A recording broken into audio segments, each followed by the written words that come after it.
Today's chat is brought to you by the support of all our Twitch subscribers. Through the patronage you provide the Focus Fire chat team through the Twitch platform, we are able to provide you with the weekly podcast as well as the website and other aspects of Focus Fire chat.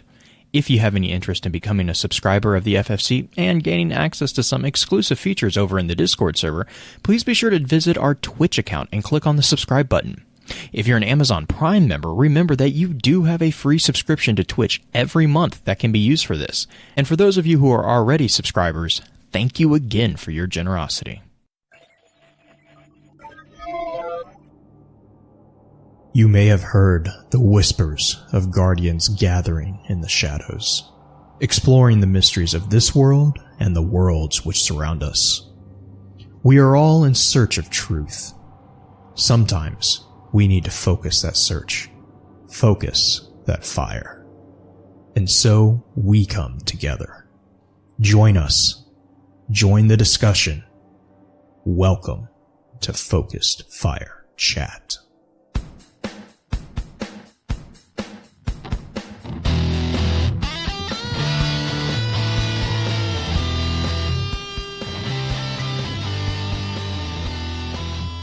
Welcome back for episode 165 of Focus Fire Chat, recorded live on April 19th over on twitch.tv/FocusFireChat. As always, I want to give a big shout out to our live chat here with us tonight. Thank you so much for joining us once again. Our topic for tonight's episode is going to be a look at the lore book For Every Rose a Thorn. But first, let's run through a quick introduction of those on the show for tonight. As always, this is your host, Blue Crew 86, and then next up, and rounding out our usual team, we have our good buddy, the lore content cop himself, Beard Grizzly. Beard, how are you doing today? You cut out what? Oh. What? Oh, no. Okay, well then, I guess we'll just go with I feel like...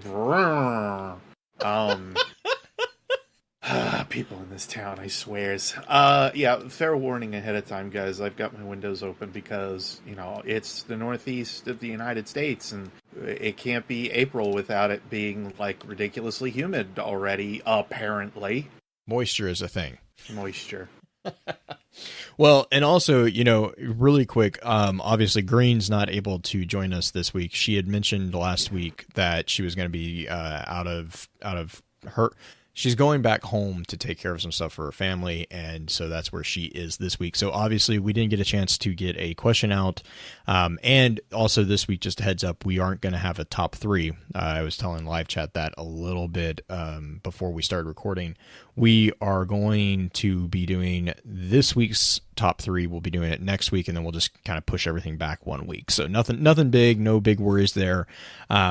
But if you guys get a chance, definitely give Green some love and support over on Twitter. I know it's a little bit of a rough patch that they're going through right now. But also big announcement not big announcement, but big heads up for this stream. Similar to last stream, I'm going to just put a blanket spoiler warning on this entire conversation because I don't think Beard and I are going to want to dance around a lot of things, and there's some things that are pretty crucial to the conversation that if you haven't read the book, which I really encourage you, if you are starting to listen to the episode right now and you haven't read For Every Rose, I would really encourage you to go read it by yourself first. We will be talking about it kind of in depth. We're going to probably just jump right into the conversation because Beard and I have been waiting very patiently for this opportunity ever since the book kind of became available. It is on Ishtar. As always, I will link it in our show notes over on the Lore Network. So it'll be there for you.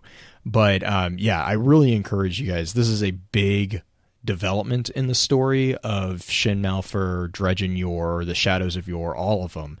It's a very big chapter. It's not necessarily a conclusion, but we're getting to a conclusion of some of those chapters.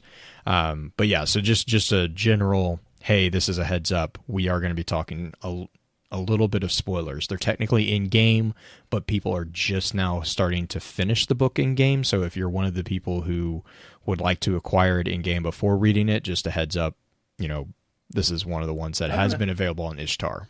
I don't know what you're talking about. I got it done in 2 days. Well, okay, that's true. You are, yeah, that's. I wasn't very far behind you actually, but I think I was giving. Boats, I was giving you grief while I was doing the same thing, and then at the end of the night, I checked and I was like, oh, I have one more to go. Like, I was like, all right. You're like, how? I don't understand. I'm like, I still. And you're like, oh, never mind. I'm like, I still don't understand how it. I'm like, whatever. The mechanics of getting it unlocked. You just shoot things. That's all it is. Which I really like how you get this particular book. I'm looking forward to maybe getting more of these books like this or more entries like this, because it makes you feel like you're actually you're learning about the weapon that you are using. And I know there's other games. I think, doesn't Monster Hunter have similar lore developments within the weapons? Not really. Okay. No, I know there isn't there. What was the other game that you mentioned? There is one other game that does it very well. Do you want me to relive that 4-hour memory? Which one? Nier. Okay. I'm like, which one is that? I'm like, oh, okay, yeah, 4 hours.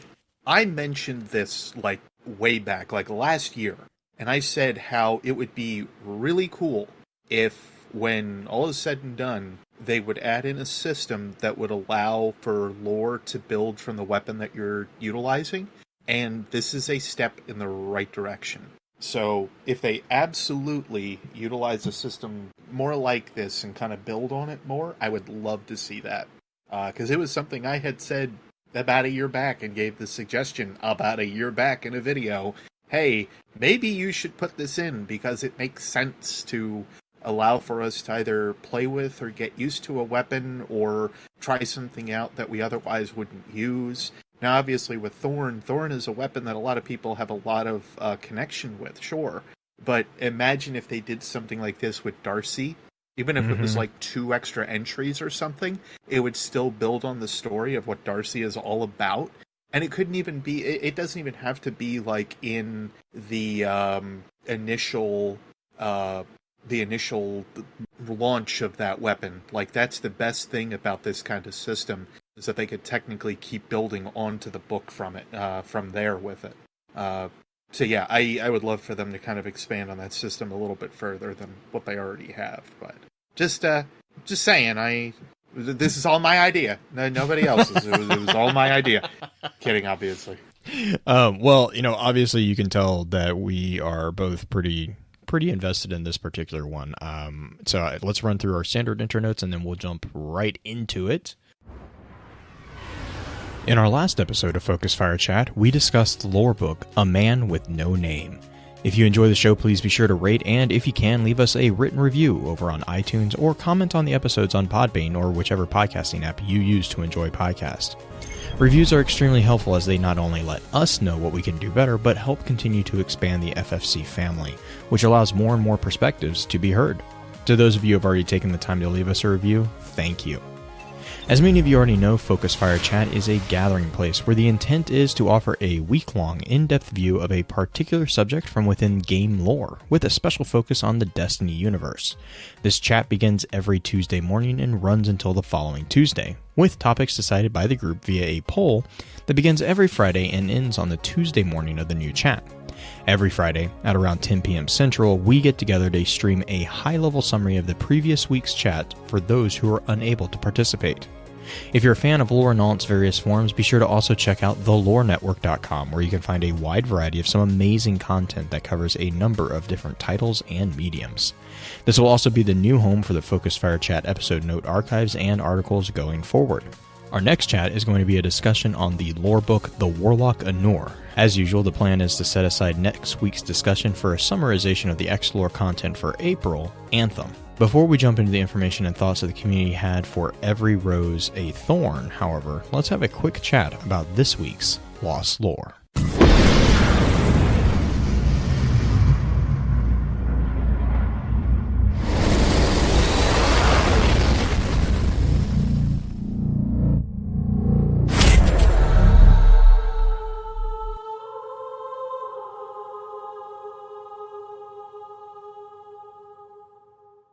And this week for Lost Lore, what I was thinking we were going to do, actually, Beard, I know I know that you and I have had this conversation quite often. Yeah. Purple and I have had this conversation quite often, but the concept of perception and the importance of perception.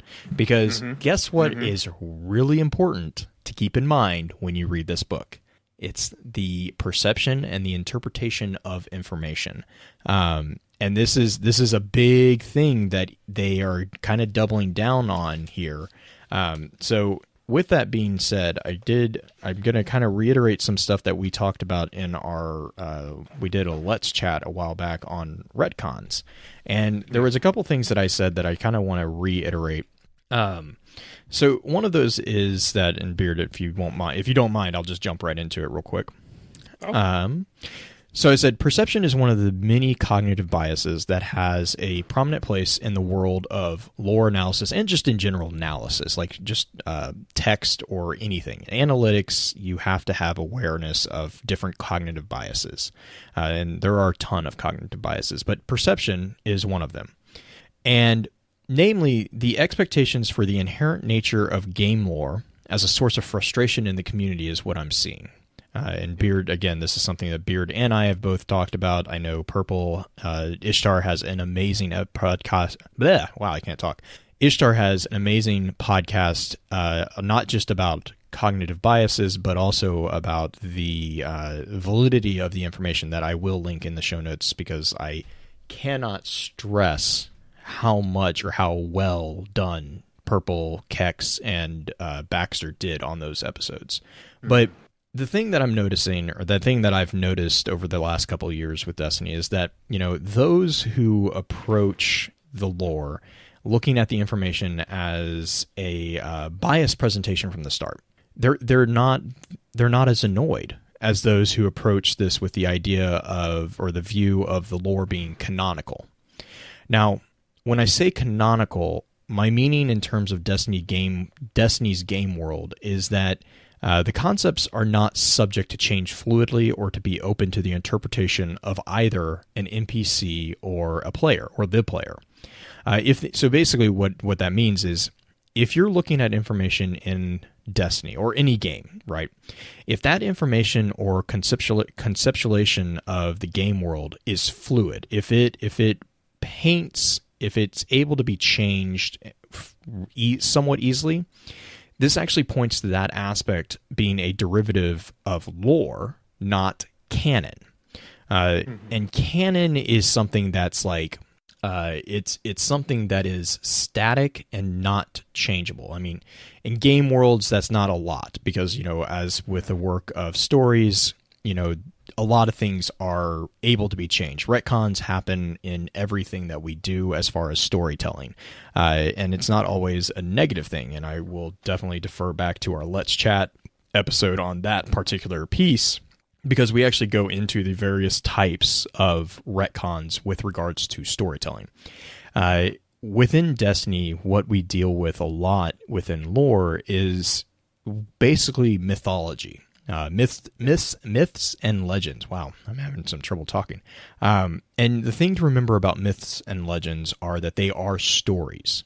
Because of this, they are always going to be faced with some degrees of, air quote here, retconning. And that's not in the sense of what's usually viewed as negative retconning, which is the reverse retconning, which is where they go back and they take stuff out. Retconning is, in this sense, actually more of a clarification. You'll see this whenever you have a series of books. You see this where you will have, so like if a good way to look at this is Tolkien, okay?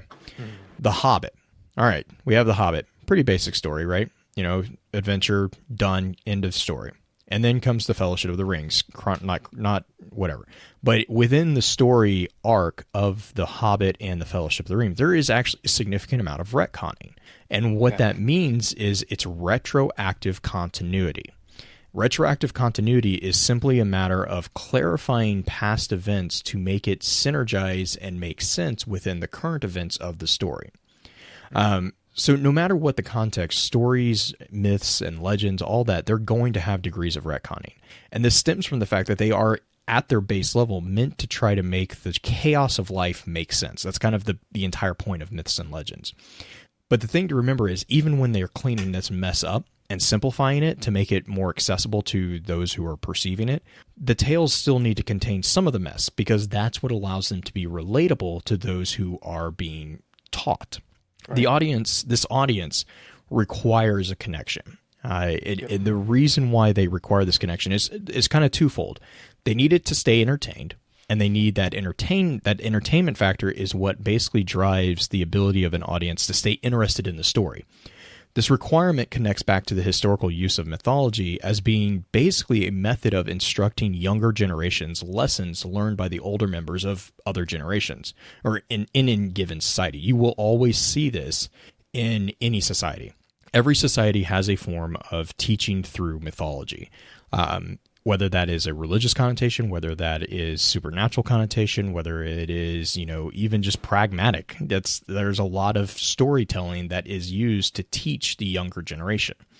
And this is where we see the presentation of bias, because this also presents the bias that is present in every story. It is not possible for someone to escape bias, because bias is quite literally a part of your paradigm, which is a concept of your worldview, how you see the world. That is part and parcel going to have a bias, because you are, by just the very nature of perceiving it, you are looking at it from somewhere. And so this bias, it's the thing that it's a double-edged sword, though, because you're not going to be able to avoid it, but you are able to recognize it, and you can, to a degree, recognize to neutralize it. And this is very important within what's usually referred to as scholastic research, or analysis of text of various different contexts, either historically, culturally, geographically, whatever. Because the person who is analyzing the information has their own bias. The text that they are analyzing has its own bias. It has an agenda. There is a reason why text is created. Beard and I both write extensive notes. Our notes, if we ever were to give them to someone else, might not make sense, because the bias that we have a lot more information banging around in our heads when we write our notes, that when we look at our notes, it sparks that memory. Someone else doesn't necessarily have that information, and it would not necessarily connect the dots the same way. So basically, the thing is that perceptions, bias, all this is very important to not just accept, because it's going to be there. That's the thing, is like, at the end of the day, it's going to be there, so you should just accept it. But also, if you can identify it, then you can also start seeing a more clear picture of what's going on. And so the whole thing that this is kind of, to tie this all back into Destiny, is my argument that, the continuity issues that we see in Destiny, we do have a few. But the thing is there is the case, a very strong case, to argue that those continuity issues can be viewed as in-game bias or in-game certainty problems, due to the contextual situation that the characters are relaying information to our character, rather than an out-of-game writing mistake or laziness, which I have seen being thrown around quite frequently. And it's not just with Destiny; it's anytime you have a continuity issue. Yeah.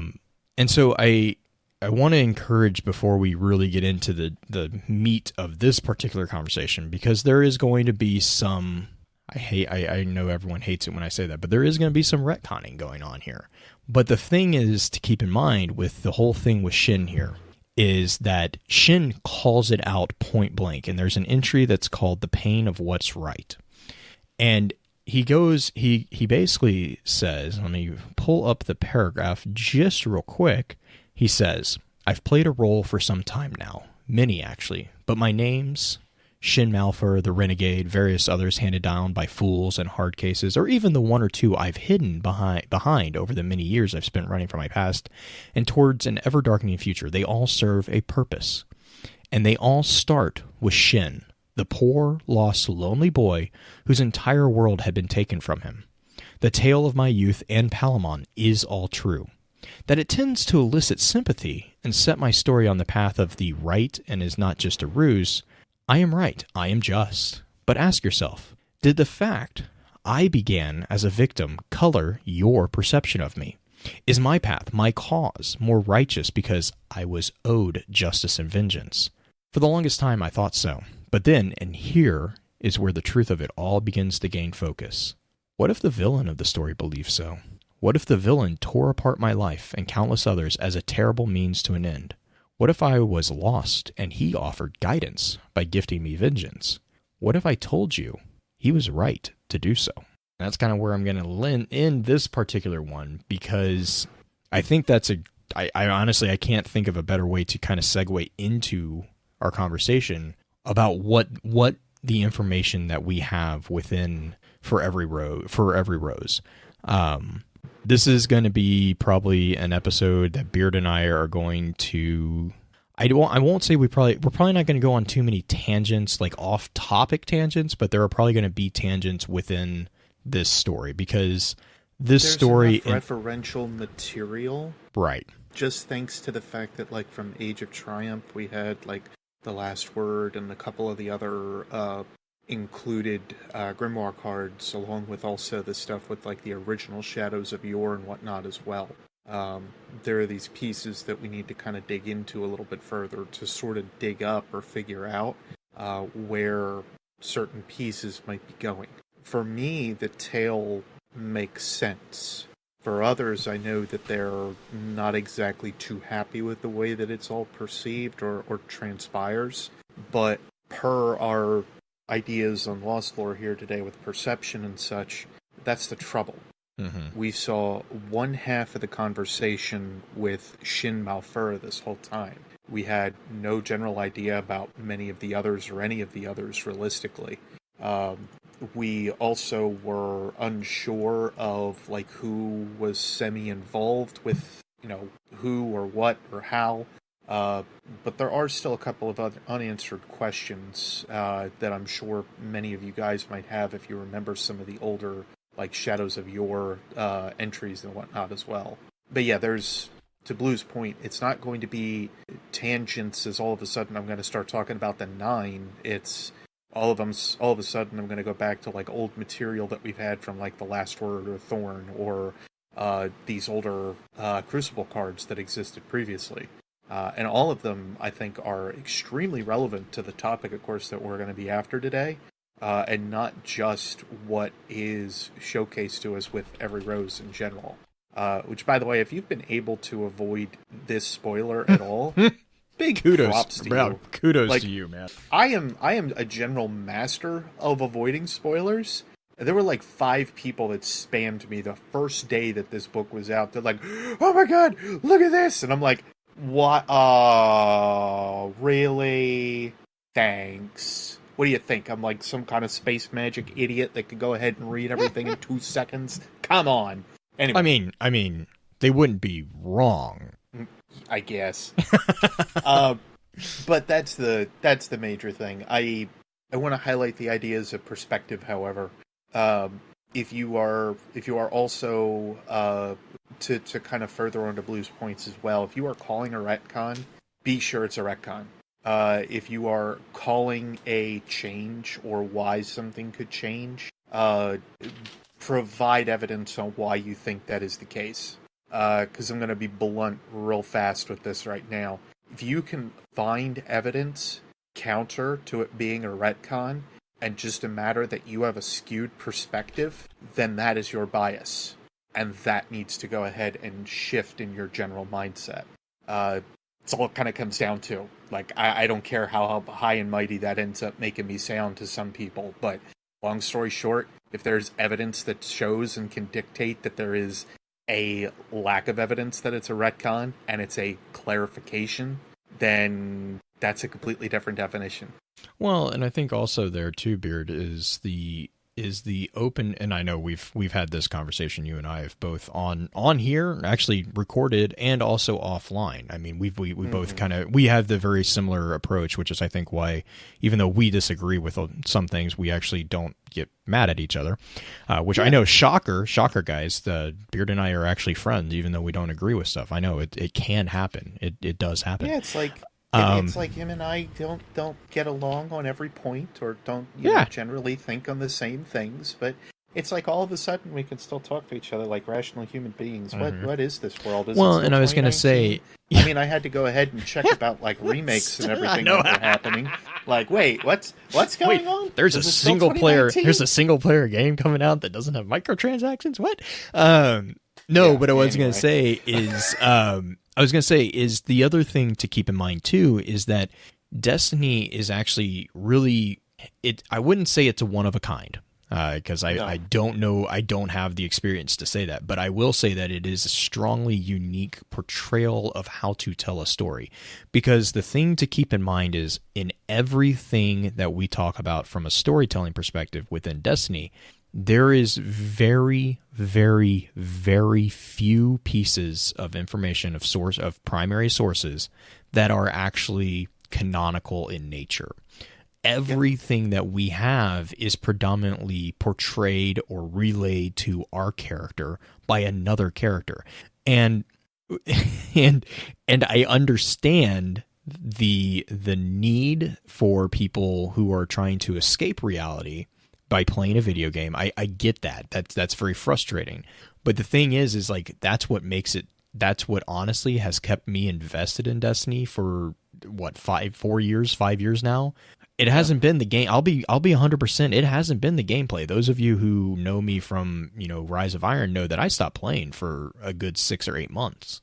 But I came back every week and we talked about stories. And that's because discovering the nuances and discovering the twists and turns of the story, like this one that we're going to talk about, was what was causing so much interest and so much passion for me. And so the thing is that you can relay. I can tell you one thing, and if I tell you, X, one person's going to interpret it differently than another. Both of them, technically speaking, are correct in their interpretations because it is not necessarily going to be objectively true. It's a subjective recounting of a event. And so that's where you kind of start coming into cognitive biases. And this is something that, as a psychology major, and as also with my experience where I went to school, we had to deal a lot with an analysis that was dictated through other people's encounters of events. We refer to them as phenomena, which is where the concept of phenomenology, which is a school of philosophy, comes from.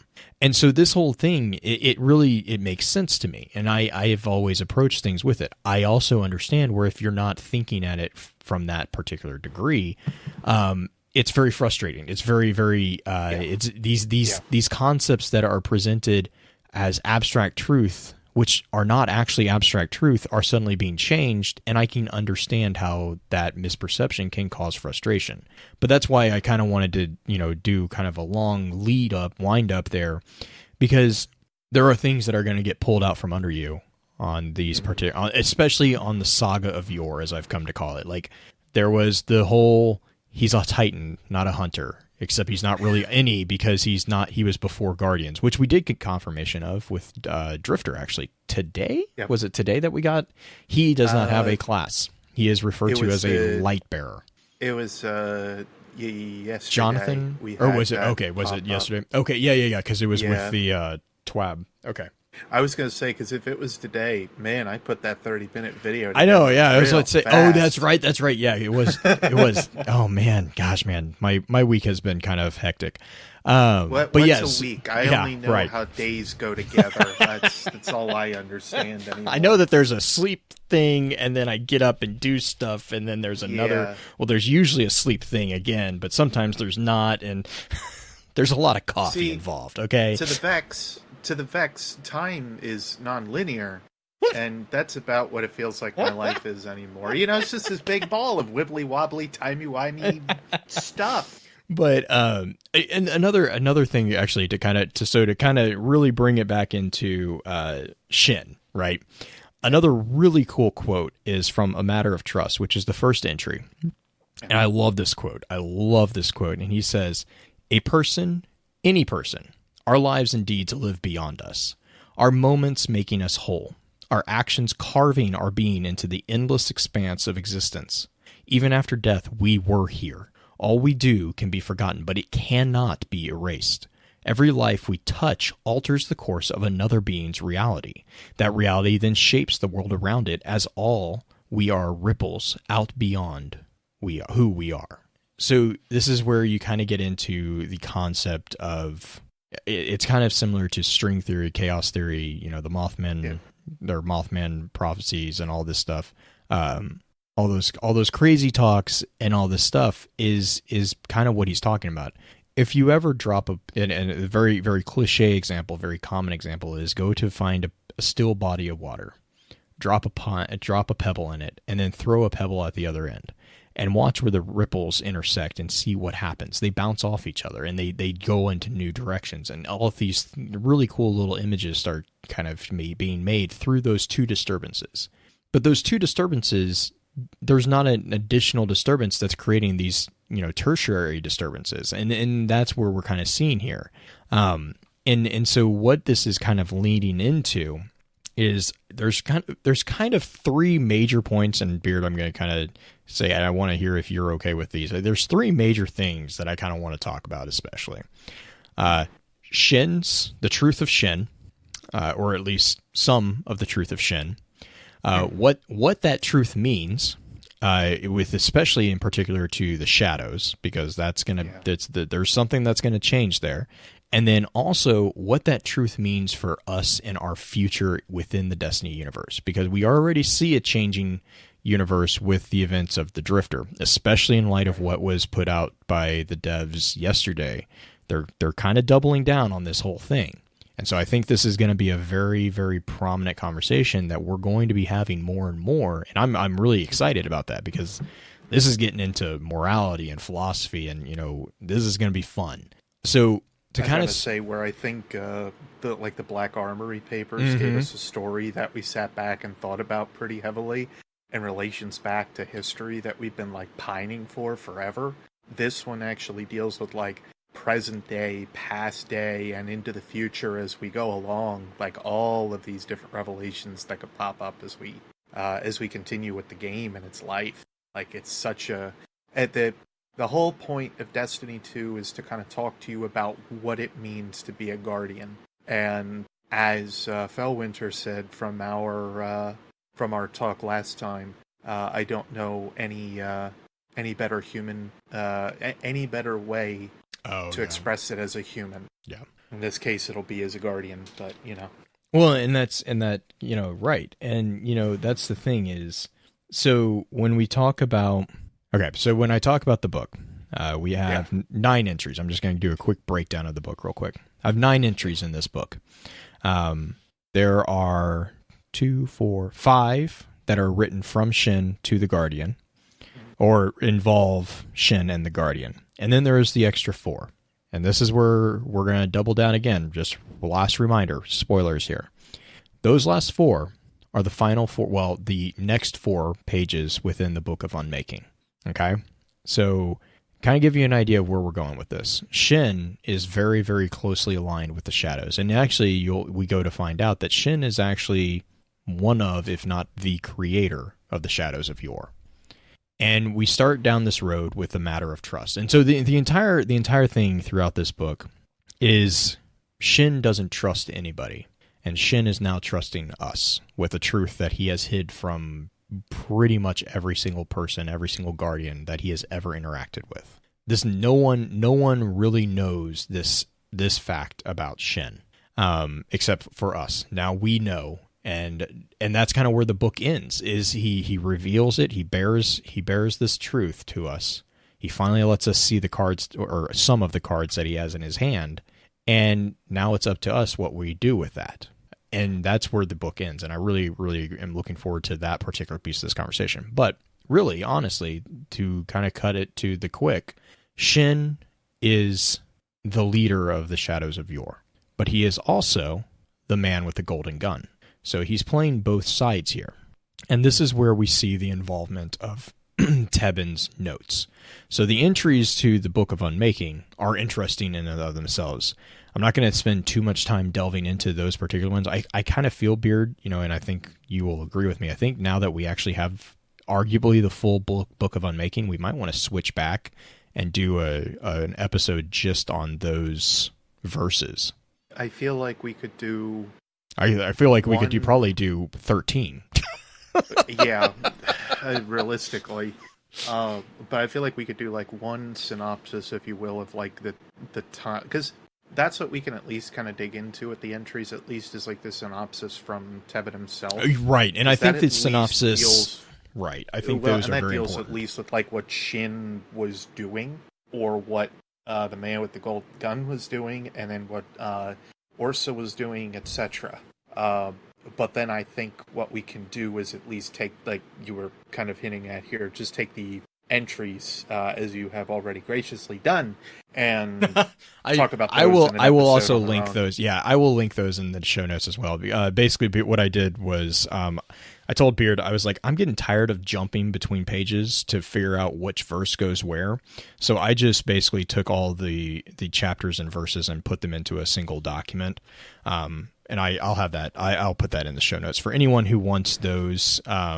Just it's basically the entries to the Book of Unmaking and the verses for each of those entries and the understandings without any of the synopsis notes from Gray, without any of the different cards. It's just all put together in one document, which makes it a lot easier to read and do analysis on. But so one of the other reasons too that we want to highlight that the 11th Understanding, I think, was the original 7th Book of Sorrow entry that we had gotten. I think it was the 13th. The 11th or the 13th? I think 13th. It's 13th. Yeah. 13th. The rending of one's enemies. Yes, that's it. That's why I think it's very important to highlight the Book of the Unmaking, because we've already seen an entry from it previously, from way back when. Right. And it's also a confirmation of the quote-unquote Book of Sorrow instead of just the Books of Sorrow as written by Oryx, to almost suggest that there are the 5 verses or 5 pieces that we got were from Oryx himself, and now these are from a different contestation altogether. But I still really wonder about the origin point of this book. That is something that I don't think we still have fully explained, outside of it just being along the path and whatnot of what Yor had done. It's still confusing to me, because I still question like how valid the book really is, or how much of it is them writing a Book of Sorrow and trying to make it look like they had actually done something to follow along with Yor, that this is a master plan. I'm getting ahead of myself. Right. You probably already see where I'm going with this anyway. Yeah. No, and that's the legit thing is now, because again, we have a person now who just admitted to deceiving not just us but everyone. And so now he's asking for us to trust him. It's like, so that's a question for, you as a guardian, you as a person. Do you trust someone who comes forward and says, "Hey, I've been lying to you. And I've not just been lying to you. I have deceived you significantly." Possibly the ultimate lie of all times for guardians. Right. And so then that person turns around and says, "But I need you to trust me, because this is what we're doing. This is why I've made this lie. This is why I wove this tale. This is the deeper connection, deeper meaning of what I am trying to do. This is the path that we are trying to walk, because we know that not everyone can walk it. It's a dangerous path. And so I had to lie." But so the question is, do you trust that person, or do you follow that person? Even better, right? And yeah, Black Flag in chat. I mean, the speaker lied to us. I mean, I was gonna say, talking about perspective pieces on like what kind of information you actually take it. And to be fair, I have to call him out as well. Only because, or really, I'll call out the big 3. The 3 main warlock thinkers of Toland, Osiris, and Ulantan. All of them present us with philosophical ideas and natures, etc., that present themselves. This is just another perspective in the long basket of everything. The only difference is the 3 amongst the 4 of them that kind of have showcased full identities so far have been Osiris with the Vex and fighting them back. Toland by being rented by Crota and subsequently killing everybody else around him. And then also with Shin in the cases of this. I mean, of course we have to go ahead and also, like, trust him a little bit. I mean, he did give us Thorn, and he did give us, Last Word, like the originals, it looks like. So, I don't know. Maybe that's good enough. I mean, I am a Guardian. I'm just concerned with loot, right? Yeah. Just step out of the game, right? Yeah, really. Don't get me started on the fourth wall breaks. I am to this point now. I've already commented. I am going to start a compilation of all the fourth wall breaks that we have, because they have just built up to that point that it is that important. Like, we need to talk about it. We do need to talk about it. And we need to also talk about, is it actually fourth wall breaking or is it dimensional? Right. Because there's a nuance difference, and it's a nuance difference. I mean, when you start introducing tarot cards and the occult, yes, right, just a little bit. But that's what I mean. That's what I mean. I'm like, is it really? Oh, anyways, that's a whole different. I promise we're not going on different tangents. We weren't going to bring up the 9. We said we weren't going to bring up the 9. Let's not. So a matter of trust. A matter of trust is the first entry, and a matter of trust is basically Shin being like, "Hey, so we need to talk," which is always an awkward start of a conversation with anyone. You remember that thing I told you at the end of the malfeasance entries? You remember how I told you not to do this thing? Well, you did this thing, so now we got to talk about it. Now we got to chat. But you know what? Let me tell you something. It's not as terrible as you think it's going to be. Oh my gosh. And so then we get to the next card of the pain of what's right. And this is, again, Shin is writing to the Guardian. This is where I made the comment. This is where the quote about perception is brought in. And this is where you start getting the sense of, hang on, wait, what's going on? Because the villain that he's talking about here, chat, yeah. Sorry, chat, yeah, that's exactly. It's you. It's not you, it's me. It's not you, it's me. Oh my God. I haven't heard that enough in my life. But anyway. But this is, so the pain of what's right is where we start getting the idea that, oh wait, hang on, maybe Shin is not so great. Maybe Shin is not as pure as we have been led to believe. And in retrospect, maybe Dredgen Yor is not as much of an abomination as we thought he was. Now, sure. I'm still hesitant on that last one, but we'll get into it just in a second. And so, he goes on, he's like, but what if I were to weave another tale, give deeper meaning to the conflict that has drawn my and yours legacy to be painted in such a hateful light? And this is also where you see an acknowledgement of what our Guardian has done, because he opens this entry with the comment that, the quote, that you seek to wield the rival cannons is a noble quest, one that has brought low many who would claim to be your equal. The Last Word and Thorn are linked by the blood they've shed, but as you know, they are bound by more than violence. They represent warring ideologies. They are of a kind and yet wholly opposite, the cleansing fire and the festering disease, like the common view of myself and the shadows. Adversaries meant to destroy one another, enemies to our core. But what if I were to weave another tale, give a deeper meaning to the conflict that has drawn my and yours legacy to be painted in such a hateful light? Okay, so again, we have a confluence of events here, or a confluence of ideologies here. And the thing to remember is that it is now in-game confirmed that our character, the Guardian, holds both the Last Word and Thorn. Mm-hmm. These are two weapons that have never before truly been held by the same wielder. Because if you remember, even when Dredgen Yor defeated Jaren, he did, I'm pretty sure he touched the Last Word, but he did not wield it. He gave it back, and he said, give this to the boy, Mm-hmm. Give his master's sword to the boy. And this is where you saw that nod of giving Shin purpose through vengeance. Giving Shin, he was, and as we kind of come to find out, Dredgen Yor was offering something. Dredgen Yor was teaching. He was a teacher here. And this is where we start seeing that there is maybe a bigger picture in play here than just Dredgen being a terror and being a force of nature and being this monster that he was. He was going for something much larger.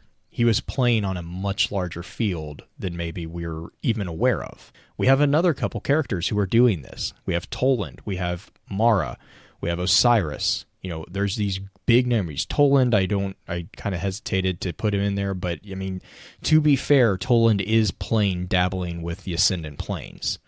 I mean, I would be remiss not to mention that. He is still in the game. He's just in a different, I don't really know what he's doing. But I mean, he's still in there. Belongs there. Oh yeah, no, absolutely belongs there. He is bat crazy. Yeah. He is. But he also is playing at a bigger thing because he is after the quiddity of death. To be fair, he may not be whole. Right, well, yeah. Yeah. No, I mean, right, yeah. But I was going to say he may yeah. not all be there, yeah, but he's just not whole. Yeah. But I mean, even Toland in his broken state has been playing at a bigger game. Toland has been trying to understand the very nature of death. You know who else is trying to understand the very nature of death? The Nine. So, you know, in perspective, these are... We said we weren't going to bring up the Nine. Stop well, that. I mean, but it needs to be said. Like, I mean, these are cosmic entities that are troubling with entropy. Well, that's what Toland's working on. Osiris is trying to decipher, you know, the convergence and you know how that is going to be played into this war of time and you know space and all this. You know, Osiris is. I've started kind of seeing Osiris as the Doctor Who-esque type character. Absolutely. And then you know you have Shin, you have the Drifter, you have Dredgen. The Dredgens, the true Dredgens, not the Shadows who are kind of, we'll get into that with Cull and all that. But these are characters that everyone else is playing on a cosmic level, and yet they're all forgetting the one thing that's very important, and that is the Guardian. The Guardian is the, I would argue, the fulcrum upon which all this balances, and everyone has forgotten that the Guardian actually can choose.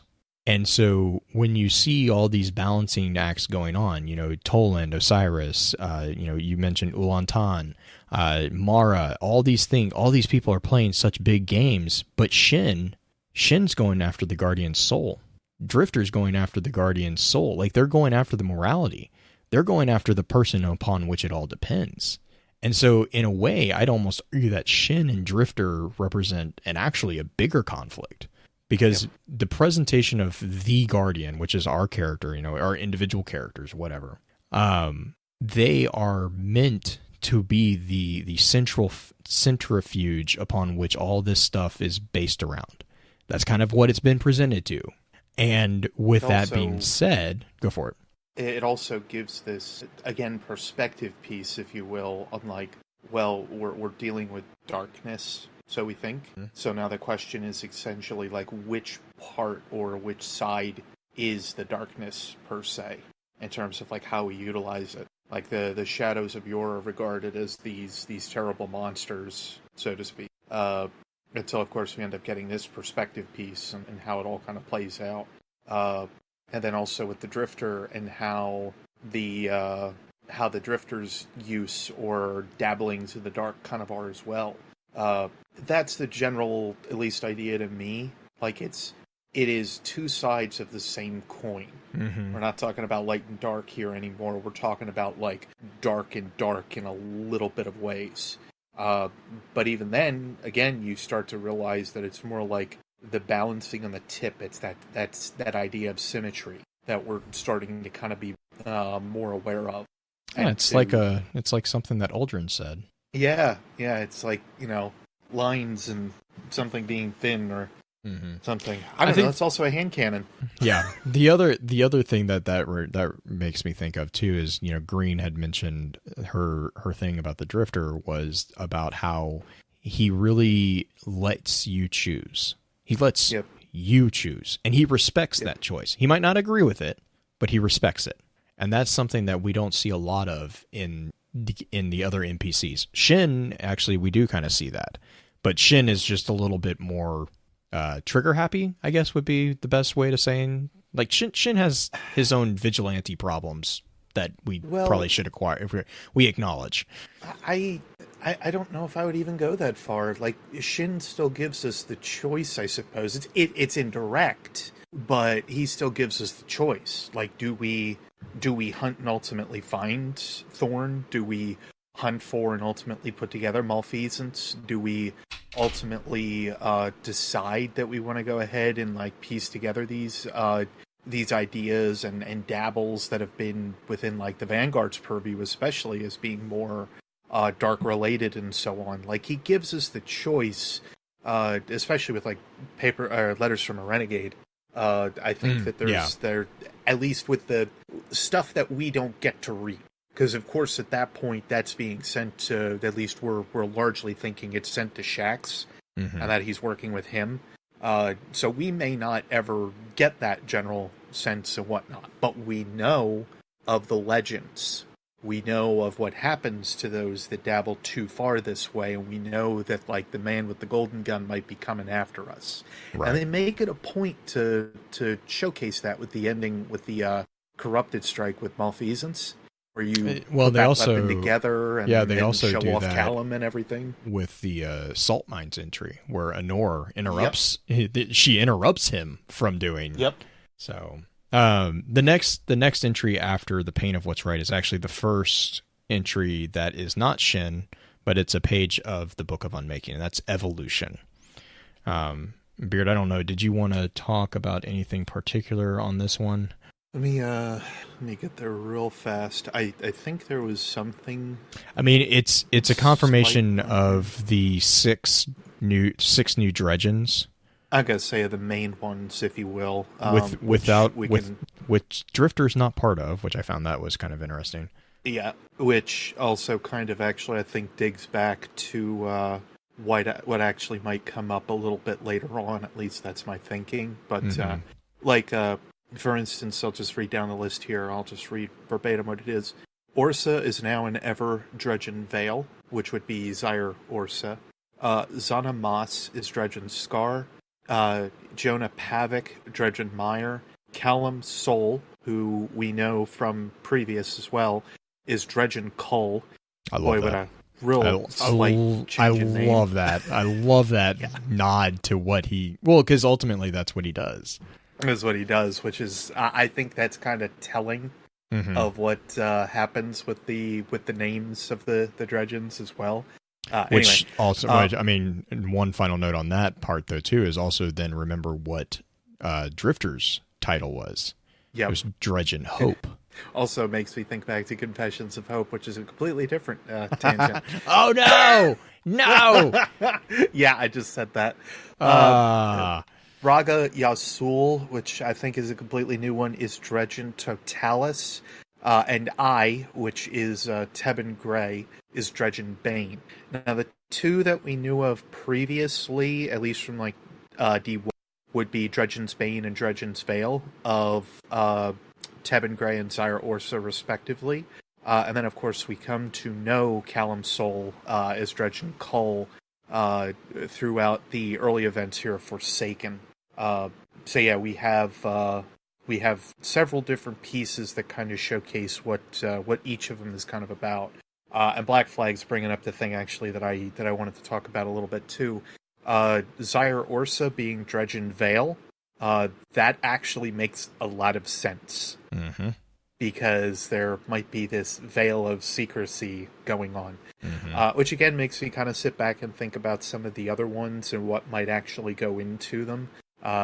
We had a soft confirmation from Jill today that a lot of names are actually chosen for specific purposes.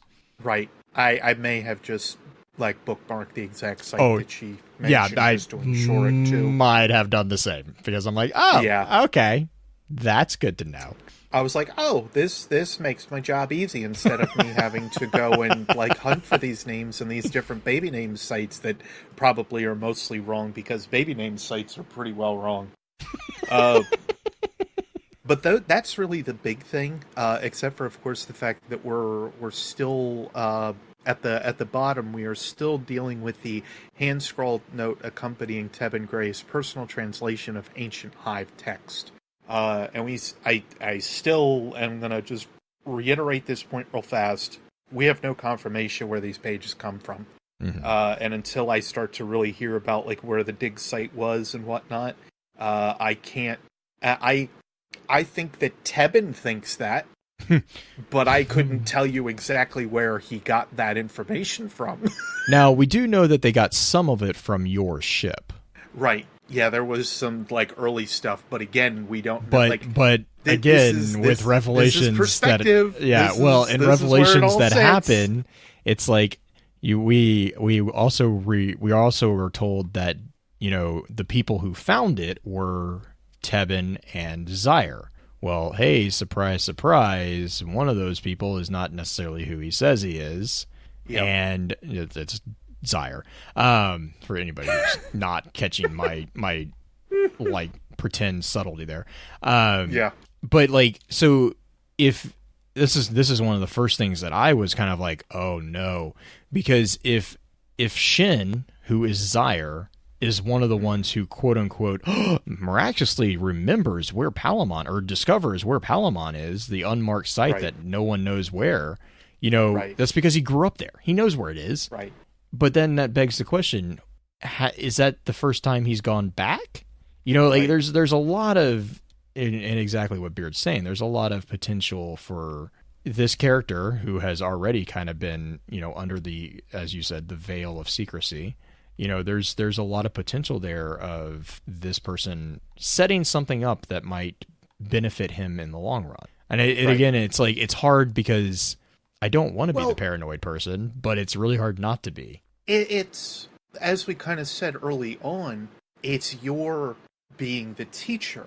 Right. And now at this point, it's Shin needing to be the teacher for the next generation, or what he feels is the lesson that was trying to be taught to him.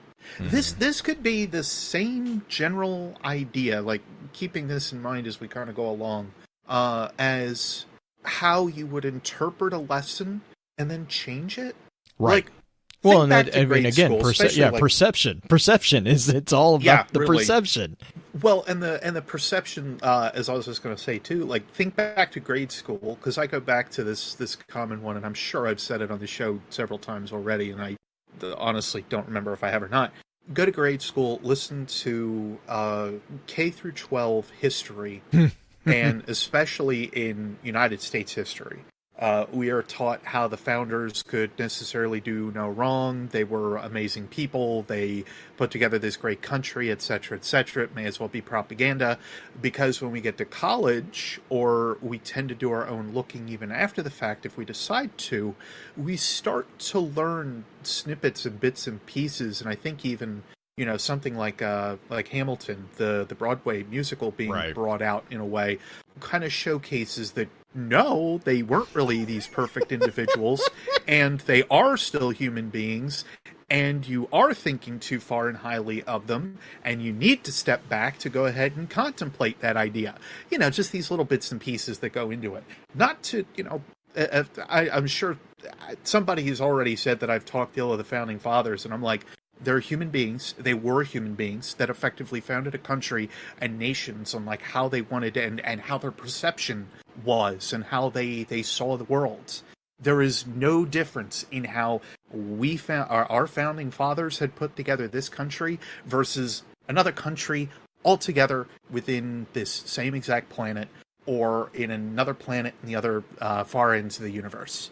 You cannot change my mind on that idea, because anything anything, and including this with how Shin put his thoughts together, by possibility, I'm not saying confirmed, but by possibility, and understanding this teaching that you're presented to him, it's by his understanding. It's by his perspective. And that's what he founds this on. Yes. I mean, yeah. Yeah.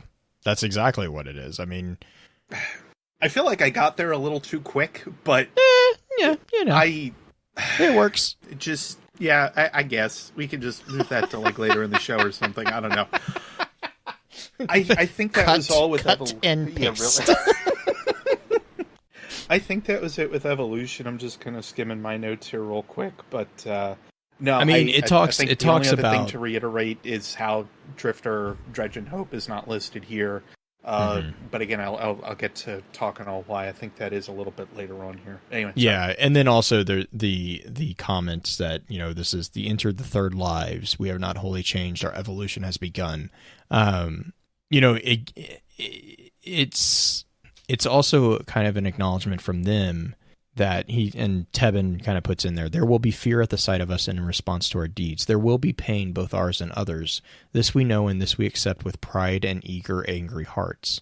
So it's kind of transitioning into that second point that I wanted to talk about. Is this also this new interpretation of what exactly are these shadows trying to do? Yeah. And that kind of brings us into the faith in monsters piece. And this is really more than anything a recollection from Shin about his realization of what Yor was doing.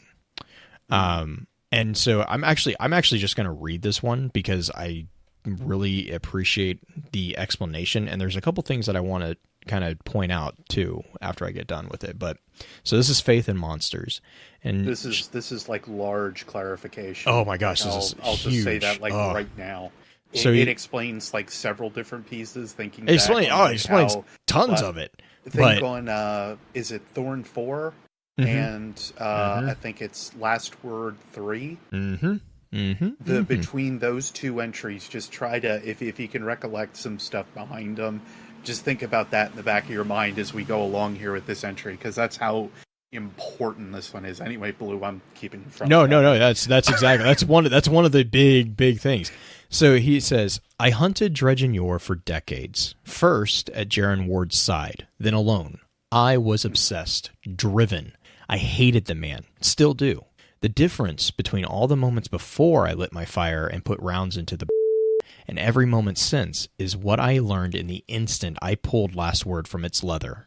Yor never fired. Never even moved to draw. He just stood, straight and calm, till my infernal lead tore through him. Then he dropped. It didn't register at first. Once he fell, the moment kind of hung there. I walked over, the world was quiet, and I squeezed off 2 more. To be sure, I remember a hint of joy well up inside me as I thought back on Jaren. I'd avenged him. I'd avenged Palamon and Durga and North Channel and all the rest, but my mind hung on Jaren, and my joy became tainted with an uneasy feeling. The moment of Jaren's death played on repeat in my mind. Rapid fire. Jaren's cannon, then yours, then silence. Long ago in a nowhere forest out west. Jaren never missed, yet he did. Yor then didn't, but Jaren was no easy target. Was Yor? He hadn't flinched when I pulled steel. No movement, no change in his tone or words. I gunned him down in mid-sentence, as if he didn't care. He knew I would, knew I'd draw, knew I'd fire. So why the talk? Why have words when he knew mine would be loud, mine would be death? Maybe you'll understand this without further explanation, maybe you won't. But the answer is, and it set my course for every moment after, because he believed in me. One thing I just want to call out real fast, how much I called it. Oh my god. Well, and it was like I remember telling Green, I was like, well, I was kind of right, because it always struck me that Yor never like even moved. Like he never there was no talk of movement. There was no talk of, he didn't nothing. Like nothing. I'm like you're in a gunfight and there's not even a twitch. Like I mean, and I mean at first he's pulling the guy. He's pulling the guy in Good, the Bad, and the Ugly that's like standing outside when the guy's in the freaking tub and he's looking at Shin talking, and all of a sudden he gets shot. And it's like, if you're going to shoot, don't talk. But the other thing I do want to, the other big thing, other than, so there's this confirmation here, and I think it's also, let me make sure, I think it's Shadows Worth will be another one that I want to read in just a second. But this part sets up what is going to be even more overtly clarified in a Shadows Worth. But the point that I want to make out here is that Shin refers to the golden gun as infernal lead. Yep. I want to call that out because infernal is a very distinct word choice here. And I find that very interesting, especially as we later read through this book and we start learning a little bit more about the darkness that's within Shin. Because we have not ever really referred to someone summoning light as an infernal thing. Infernal is demonic. It's dark. It's dangerous. It's evil. It's not good. And so when we start doing that, and the name of this entry is Faith in Monsters, like you start seeing where my brain is starting to kind of connect some of these dots. And then, Beard, I'm going to jump over suffering real quick, and I'm going to go to Shadows Worth, and we'll come back to suffering, if that's okay. Sure. Okay. So a Shadows Worth is kind of a conclusion of this piece. And he says, Yor wasn't faster than Jaren, and Jaren didn't miss. Yor was just more than Jaren. Yor was other. It took fire to burn him down, and Jaren, for all his gifts, was lacking in fire. We all were, not saying I was the first. The lessons I learned, the ability I honed to ignite my rage and direct it through my cannon, those were hard lessons learned on a hard, hot planet, before Osiris's exile, before the gap. My pilgrimage was long and pained and driven by my hate. But that was the point. Skill was not enough. Confidence was no weapon. Not when faced with the terrors of the dark. Yor knew this.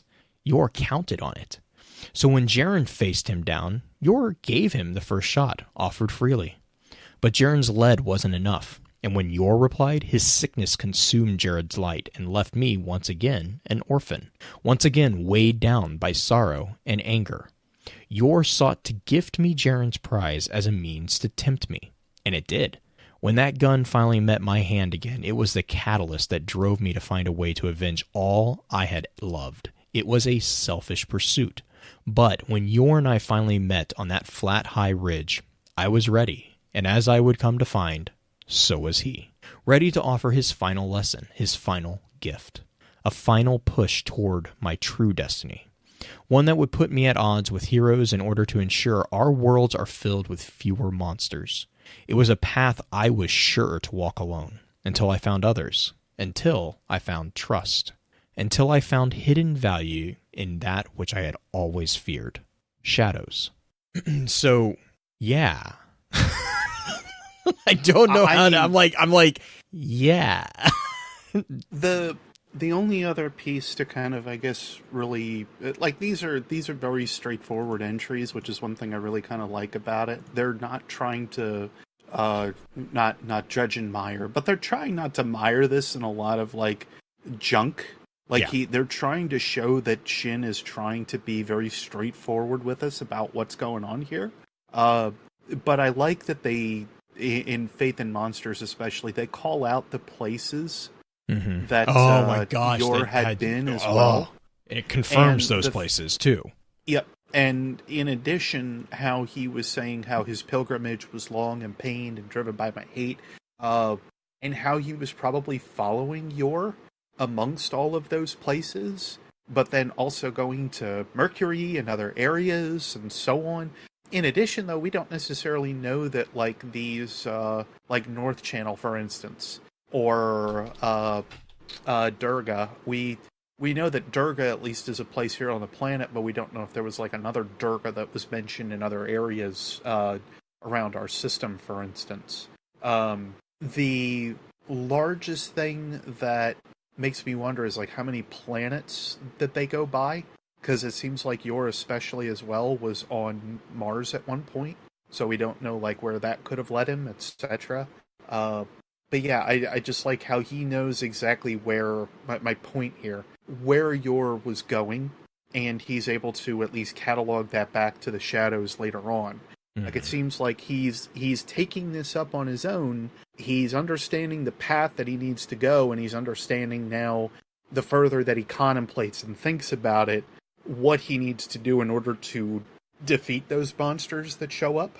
And he's content enough to do it himself until suddenly he finds a crew that he is comfortable with.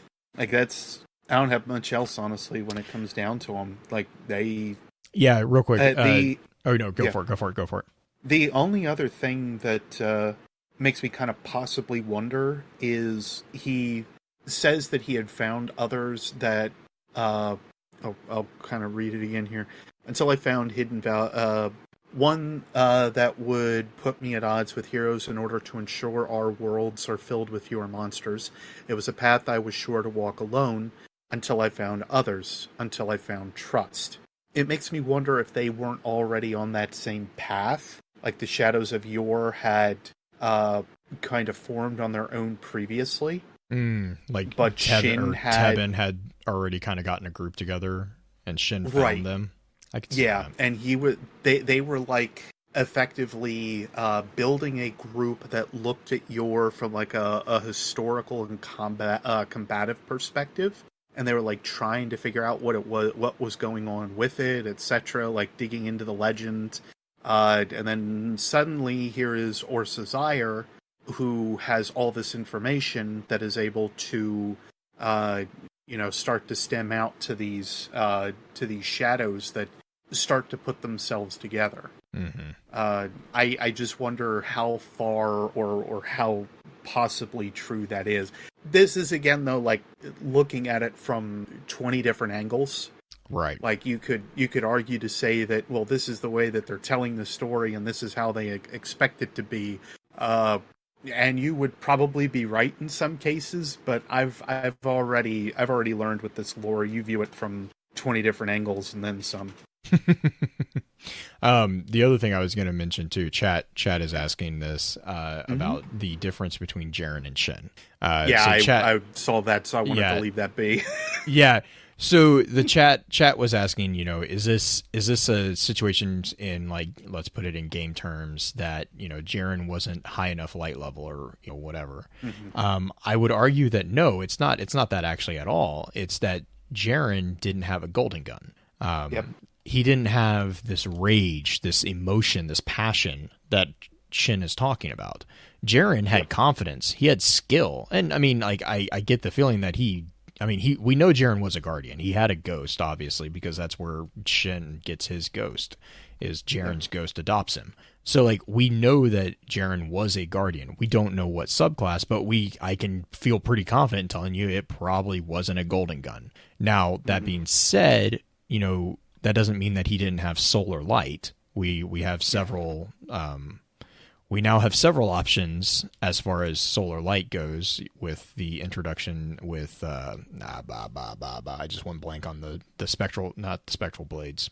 What is it? With Blade Barrage and Blade whatnot. Barrage, yeah, absolutely. So, like, and we see that this would not be the first time that we see a unique portrayal of solar light. I mean, even Shin has these, Drifter has the ability to kind of cauterize wounds with solar light, which is not a known super that we all have, but Drifter's also explained as a light bearer, not a guardian.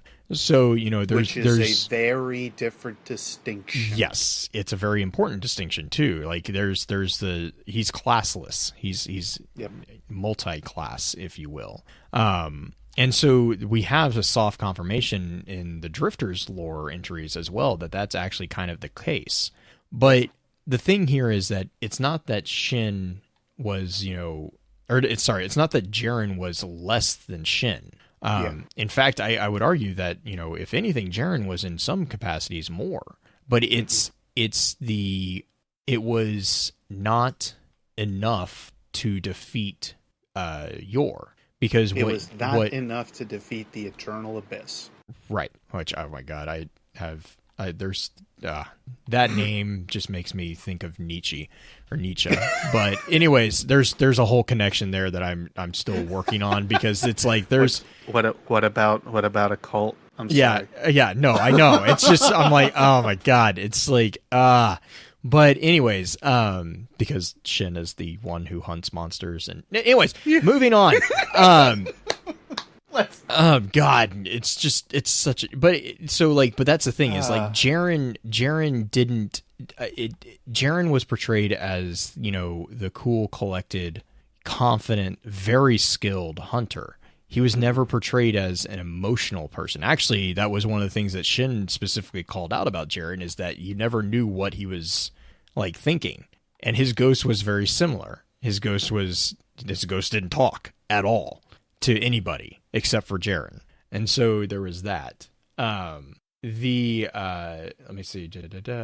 So as far as like inside lore entries, no, we don't have evidence of Jaren ever using, quote unquote light abilities.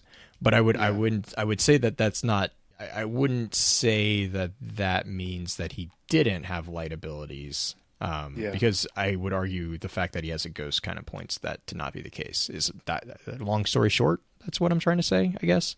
I would kind of go with that. I think it's just like what is kind of explained here. Like Jaren was one thing, but Yor was other. Mm-hmm. And he kind of counts himself as other as well. I think it also important to point out that if Jaren never missed and he did hit Yor, and Yor no longer has a ghost, he was able to survive a shot from the last word at any possibly given distance, and still go ahead and gun down Jaren afterward. Which I would also point out is not something that is entirely unheard of with the introduction of Nokris.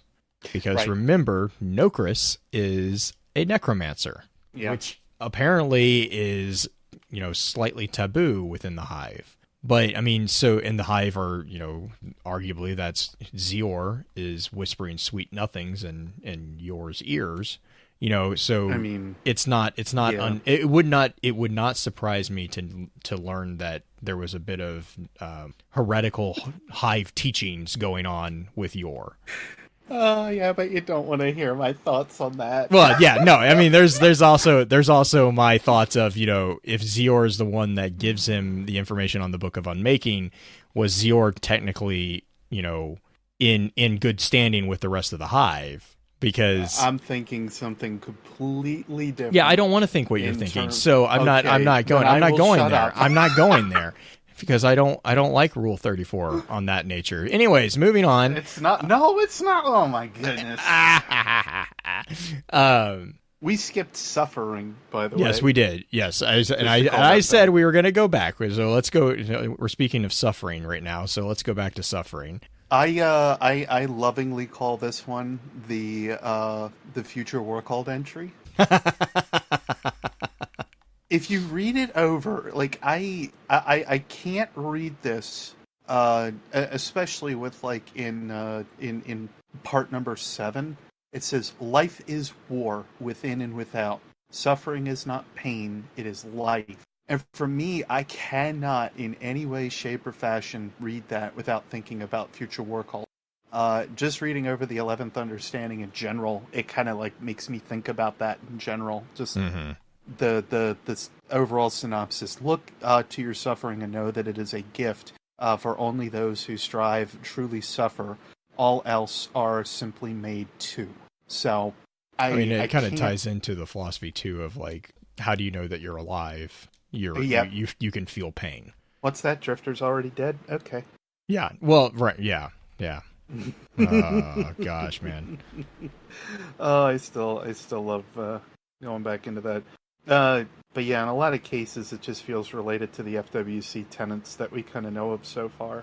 I don't know, anything else in the entries themselves it's that kind of like pop the other thing is the call out that not all heroes may walk freely in the light. So this is a acknowledgement of kind of what I would hesitantly call the true goal of the Shadows. Is that these characters, these individuals are being now, instead of villains, they're not deifying what Yor did. In fact, they're in some regards disgusted by what Yor was, but they also see the benefit in what Yor did. And they are recognizing it the same as Shin did, that there are times when you're hunting monsters that you have to become a monster. And they are willing to take that burden on and that hatred of the other on in order to, as Shin kind of said, in order to make sure that the world has fewer monsters in it.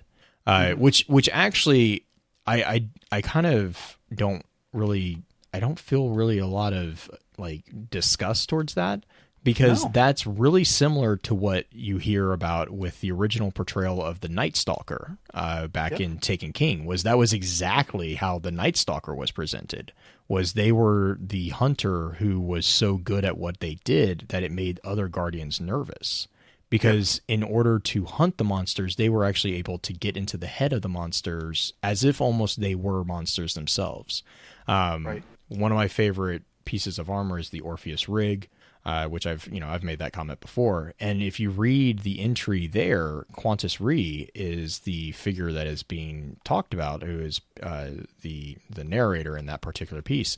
And Qantas is talking about how she feels more at home within the Vex catacombs underneath, I believe it's Nessus, because she's constantly having to live on that knife's edge of, survival.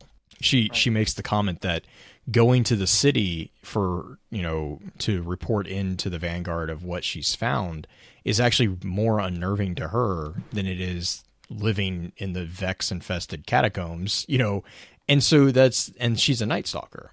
So, it's just like, that's kind of where I'm kind of seeing a connection kind of, and we know that the Night Stalker was an older class of guardians, as far as the skill ability that was kind of called out within Taken King with the more elemental subclasses, which would be, I just refer to him as Emperor Palpatine, the Tickle Fingers, and then Stormcaller and Sunbreaker. Sunbreaker, well. Yeah. And Sunbreaker we also knew was an older one as well from the Mercenaries area. Right.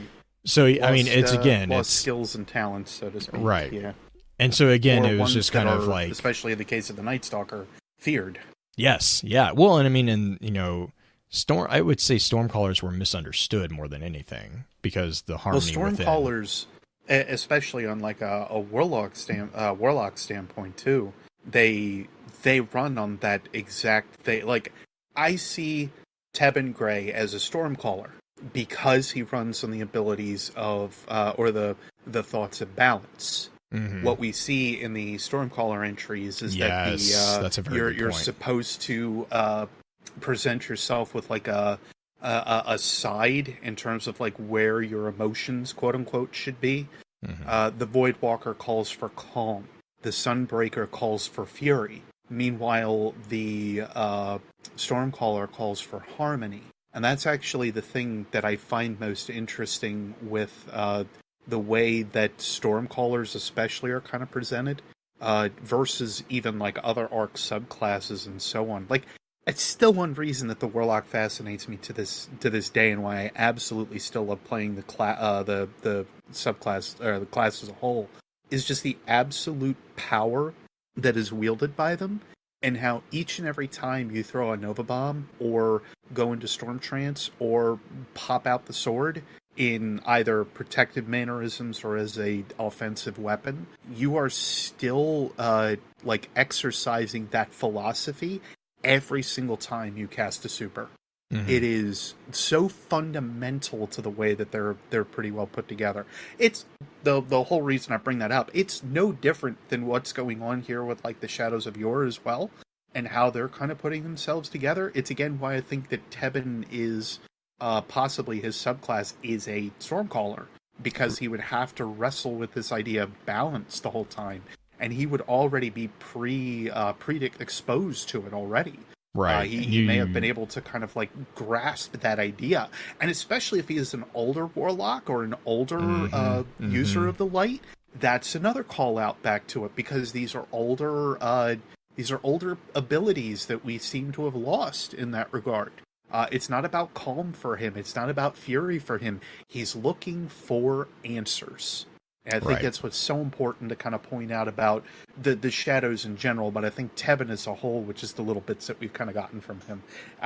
could do a whole thing on Tebben with all the stuff we've gotten. Like, right. as a Oh whole. yeah. He's- Well, he's because great. Tebben is also, I mean, to be fair, Tebben is also the large reason that we have so much on the Shadows.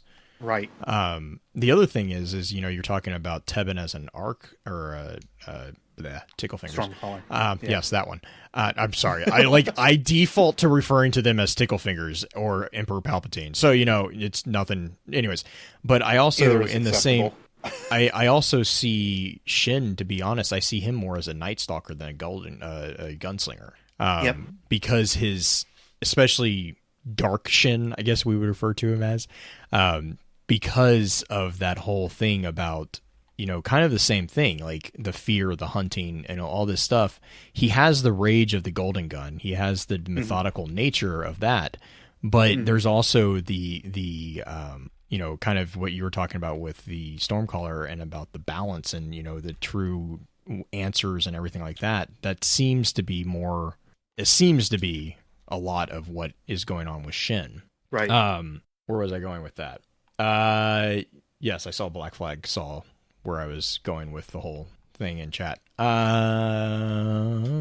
So we got Shadow's Worth, we got Suffering, and then we got Anger. Well, Or did you have, what else did you have? The only other thing I wanted to bring up, because I think we've talked about vigilantism pretty heavily so far, a little bit. If you need another relation at all to the Shadows of Yor, just think about Batman. Mm-hmm. I don't have any other place I can really go with that. Just think about Batman. Batman Understands that he needs to become other in order to go against something like the mob, or go up against like the Joker or something otherwise. Mm-hmm. And that as well, his initial beliefs and then what he kind of turns to or how he changes over time is really no different in that respect. So I think if you're looking for like another fictional relation, I think Batman is an excellent depiction of that. Or Nightwing. I would argue that Nightwing actually more so because of his heavy turn to vigilantism, or also Red Hood, because Red Hood will actually go and kill. Yeah, Red Hood. I think Red Hood is more accurate because of he will actually kill things gladly.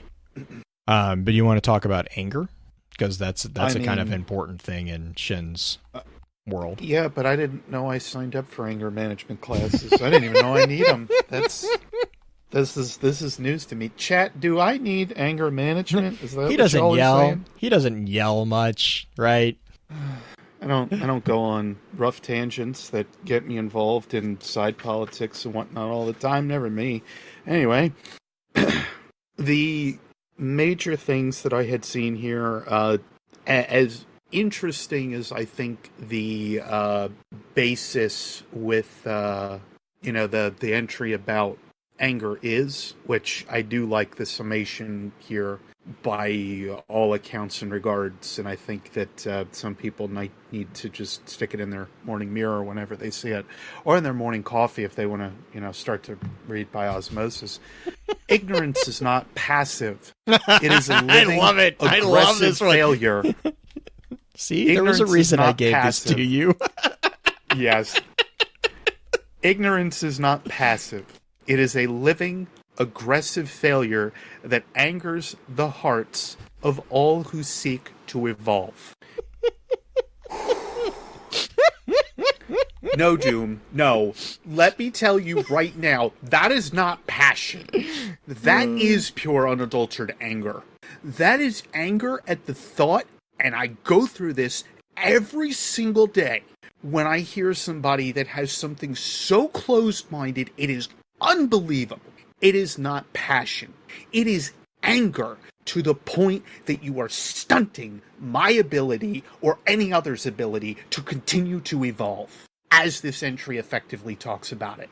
And it is not physical evolution, it is philosophical evolution. It is not passion, it is anger. This entry talks so right about the general position that I have as somebody that digs into history, that digs into education, and cares for those pieces, that it drives me absolutely belligerently insane, if you can't tell. And the thing too is when they, and I think you're you're spot on with that. Is the evolution that can be applied in, I mean, so many different cases, but the evolution Clarity to is, Doom. I'm sorry to cut you off, Blue. I just got to get this. Oh, out yeah, there. oh, Doom, yeah, I'm go not for it, yelling go for it. at you, dude. right. Yeah. The evolution here that, that I think Beard is talking about is not in game. It's the growth of your person. And I know that kind of sounds weird, but it's because it's through the expression and the mental theory crafting and mental examination of things that we grow. Like that's where that growth comes from. And so if you are ignorant, it says, as knowledge blossoms, know you know nothing. That's a very base tenet in philosophy.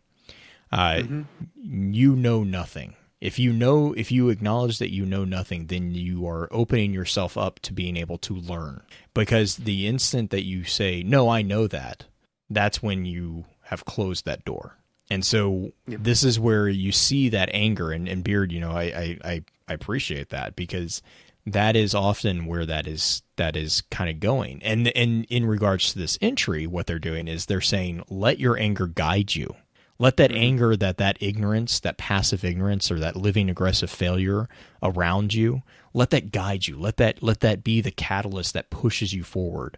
And Which we're starting to deal with some Sith ideas here. We are right. No, we are. I mean, and to be fair to the Sith, not all their points were wrong. It's just they got some big things wrong. I mean, in the same vein, not all the Jedi were right. They were kind of narcissist. Anyways, I have very strong feelings on Jedi and their stupidity. What about Mace Windu? Sorry. Oh my God. What not about even Form 7? Yeah, that one. Sorry. But the thing is here is we see this particular note that's accompanying this is about Cull. This is about dredging Cull, and I kind of want. Sorry, chat. Your phone has Google on it. This is where we kind of learn. We had made a comment about this, about Cull's name kind of being appropriate, because Cull is the reason. His entire purpose, kind of as a character, is the culling of the false shadows. And how he did this was he basically went on a rant about the thing that the shadows are against, and he attracted all those followers who were there for all the wrong reasons to him, and then led them into their demise at the hands of the man with the golden gun. But the thing is that resulted in Cull's death as well. Cull sacrificed himself for that. And you even see Shin, who is the man with the golden gun, who killed Cull, even refers to it as that noble sacrifice. Yeah. And so that's where I don't know, Beard, I think you said you had some other stuff that you wanted to talk about with regards to Cull. Yeah, especially with this entry, because we start to see a couple pieces, which granted, I know the next one, I think with Emptiness, kind of covers all of it, but initial pieces here, we start to see how, and Blue, you kind of already touched on it a little bit, where there's this additional or subsect of the shadows that has kind of evolved, where they're like fully dark, etc., or really dabbling a little bit too far than they probably need to be. And that's where we kind of get the implications that, like, this is not the purpose of the shadows, so Tebben believes, but it is something that is necessary for them to kind of handle as they go along, and is necessary for even for their own understanding and their own basis in knowledge. That, like, you cut the chaff, you get rid of the thing that effectively is not allowing you to grow anymore. If it cannot be conformed, or it cannot be allowed to, like, be open to it, or it has strayed too far down the path, then at that point it needs to be culled. It needs to be getting rid of. It needs to allow for natural evolution.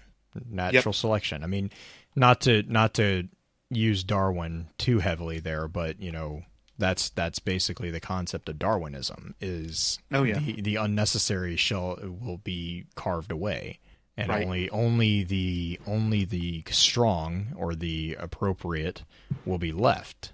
And so that's also where you get that sense. And I was gonna pulling the weeds, right? Black Flag, exactly. Yeah. And it's again, and you see this within other pages within the Book of Unmaking. You see reference to not letting emotion, get in the way of these decisions that you have to make. And this is exactly what they're talking about.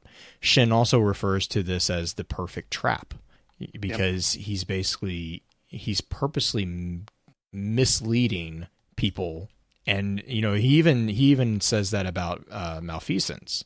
He's like, malfeasance was done in a way to kind of entrap those who would pervert what they view as being the true nature.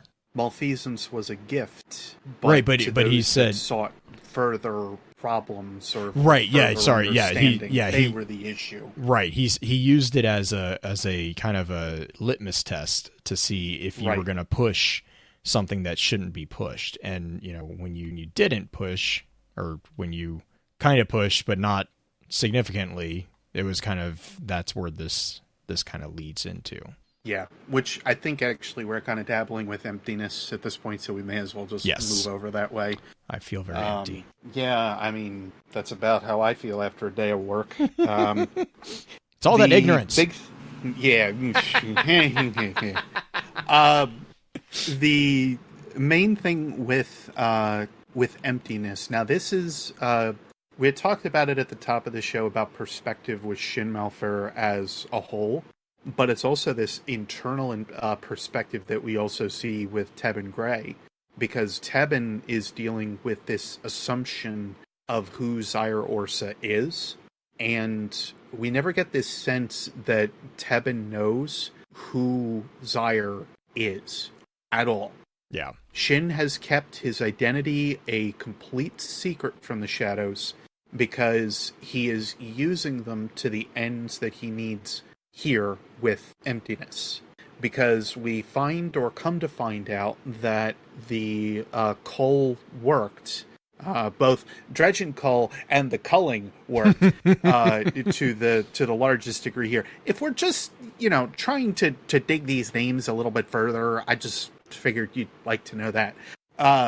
The base idea, though, in this respect, is that they weeded out those that effectively strayed too far, and they did this by ensuring that Cull could basically pull them out of the woodwork entirely to say, hey, I got this stuff that we can do that'll really push us over into the darkness. You wanna go play with this? You wanna go mess with it?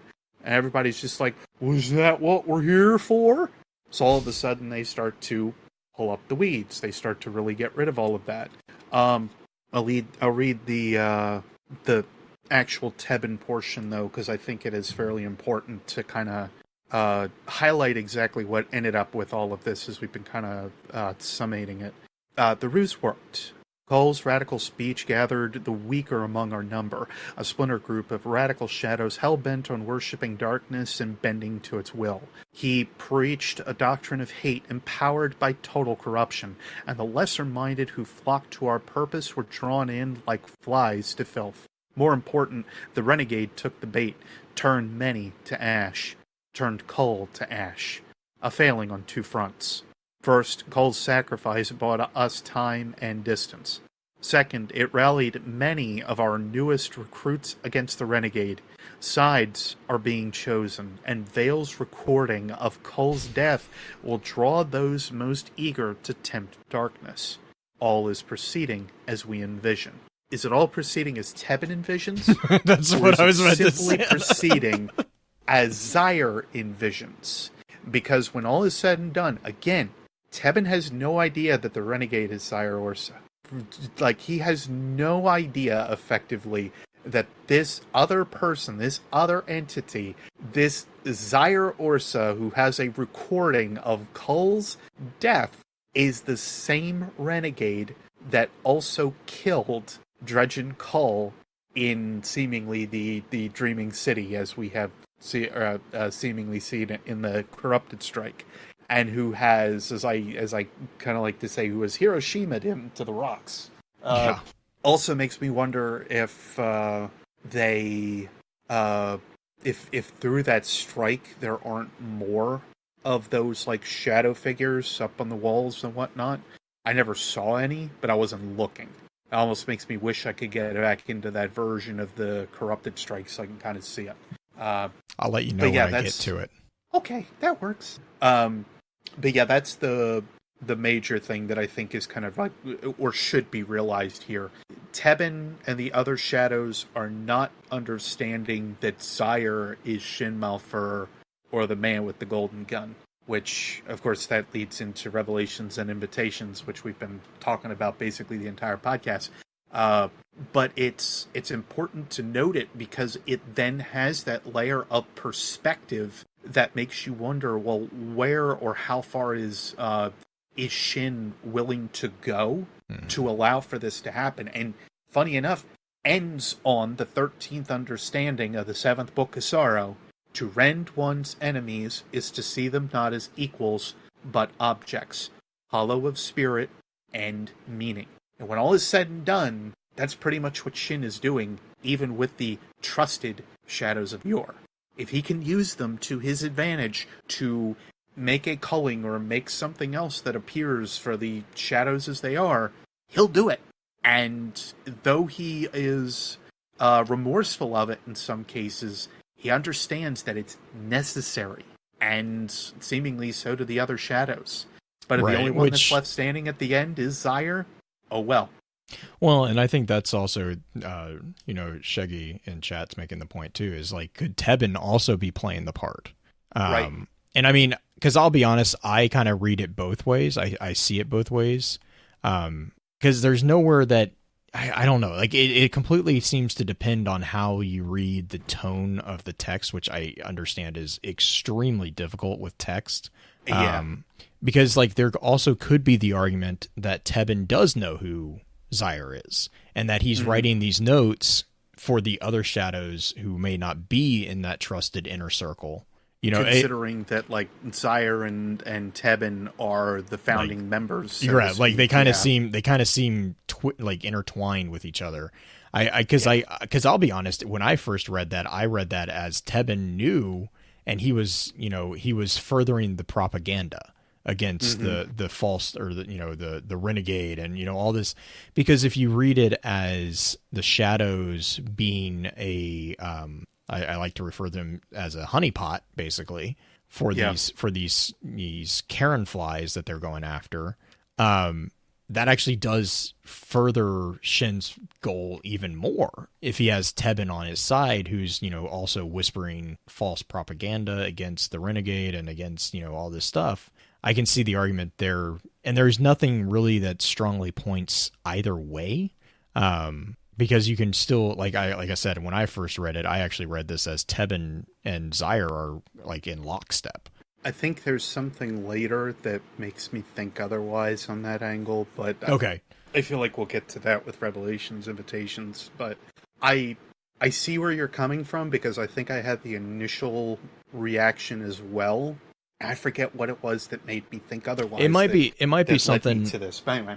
Yeah, I mean, and it could be like you and I have run into this a couple of times, because I remember on like a very early episode when I was on, we got talking about Thorn and the Thorn entries, and how I had I had kind of read over the entry in Thorn 4 where it was Jaren's ghost that was talking to Yor. Oh yeah, yeah. And I think there was something else that was going on there initially, and I was like, I can't read this as anything else, but yeah. And that's like our conversation with Purple, who with exactly what was it? The one word that she was like, yeah, but you can read it this way. And I'm like, like, well, and that came to it's literally like it's a war mind, or is it a war mind, or a war mind, or I'm like no.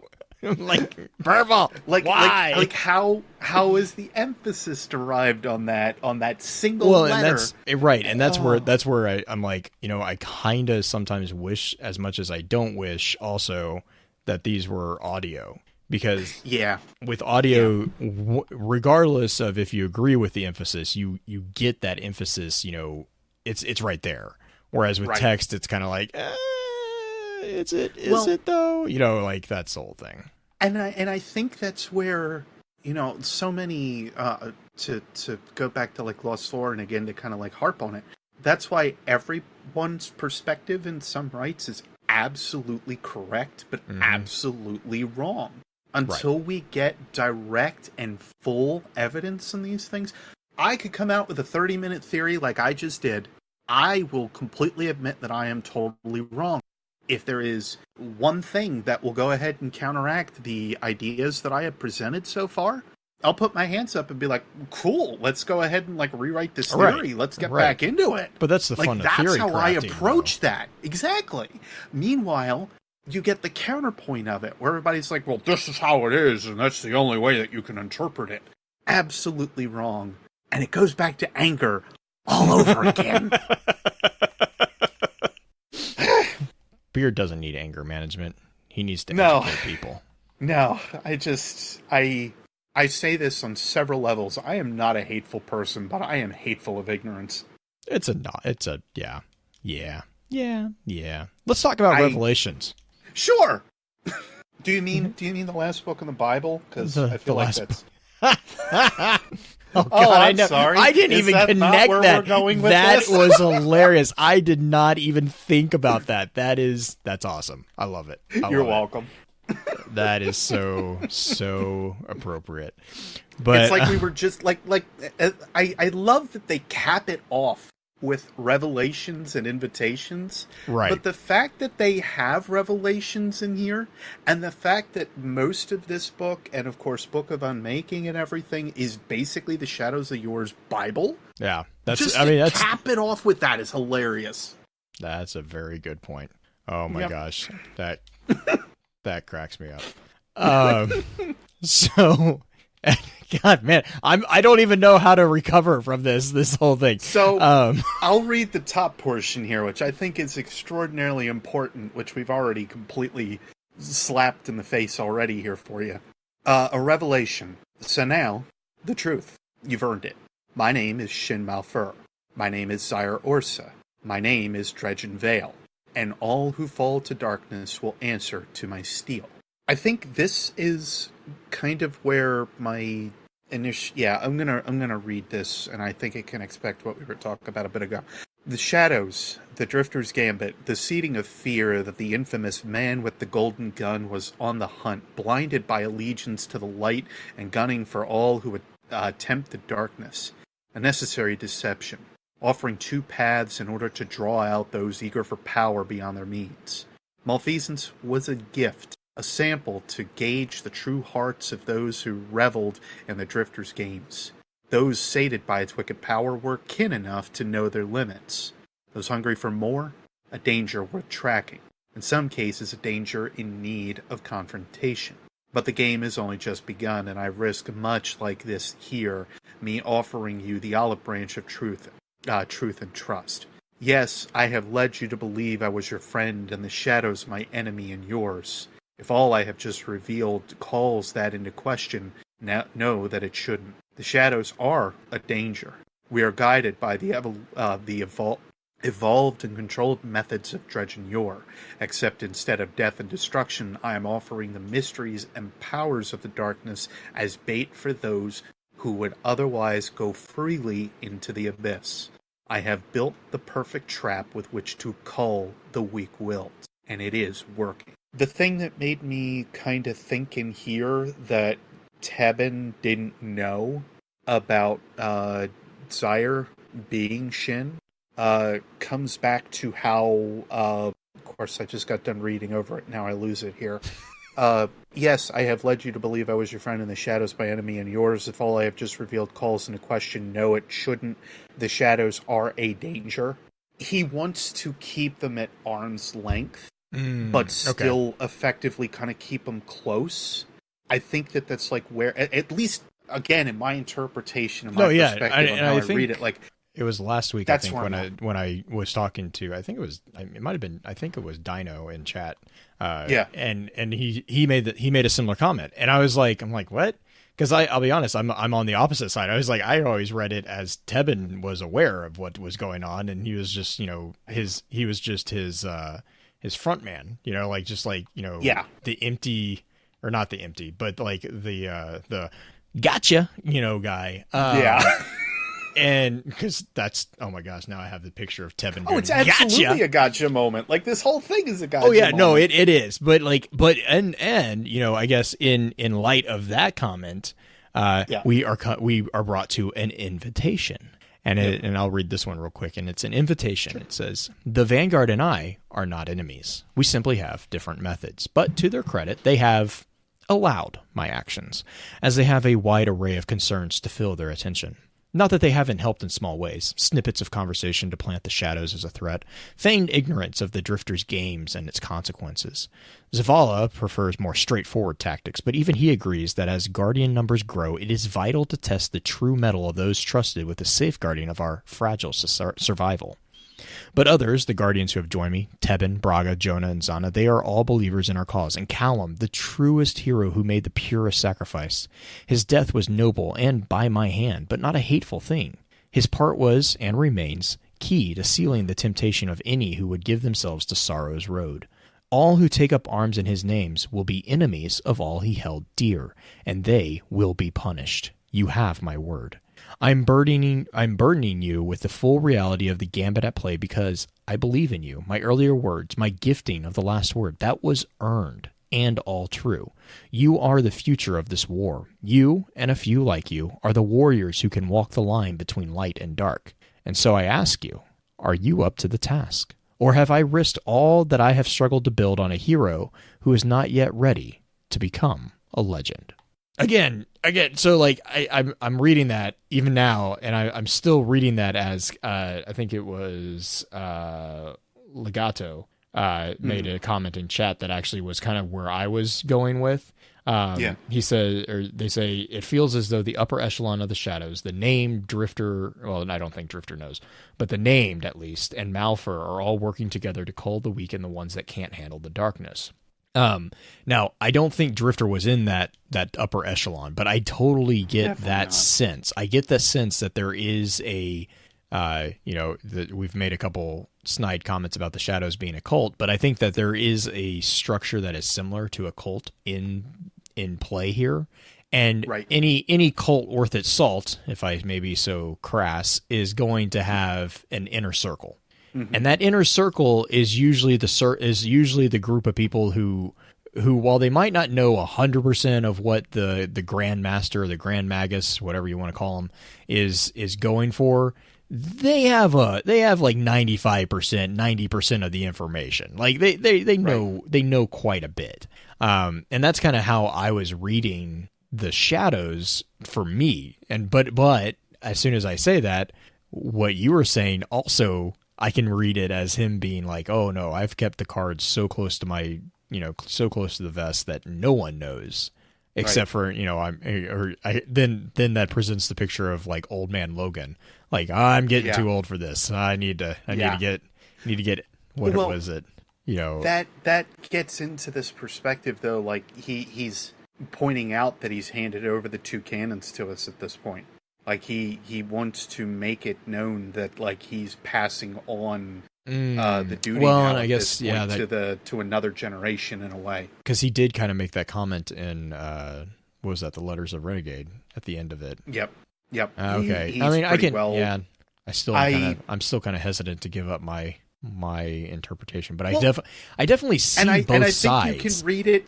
Yeah, I think you can read it either way. Honestly, until. Like this is going to be the thing about like Bungie writing as a whole. Like let's go into Bungie 101 when it comes down to any of their writers that they have. Unless they will it's stated give us clearly. Yeah, like if I don't see a body, it ain't dead. Morasov, hello. Anna Bray. Anna Bray. The biggest thing here, though, would come down, like, how you and I are interpreting this piece differently before I go into my other portions here that I wanted to talk about, too. Either way is right, because either way gives this perception of how it could be.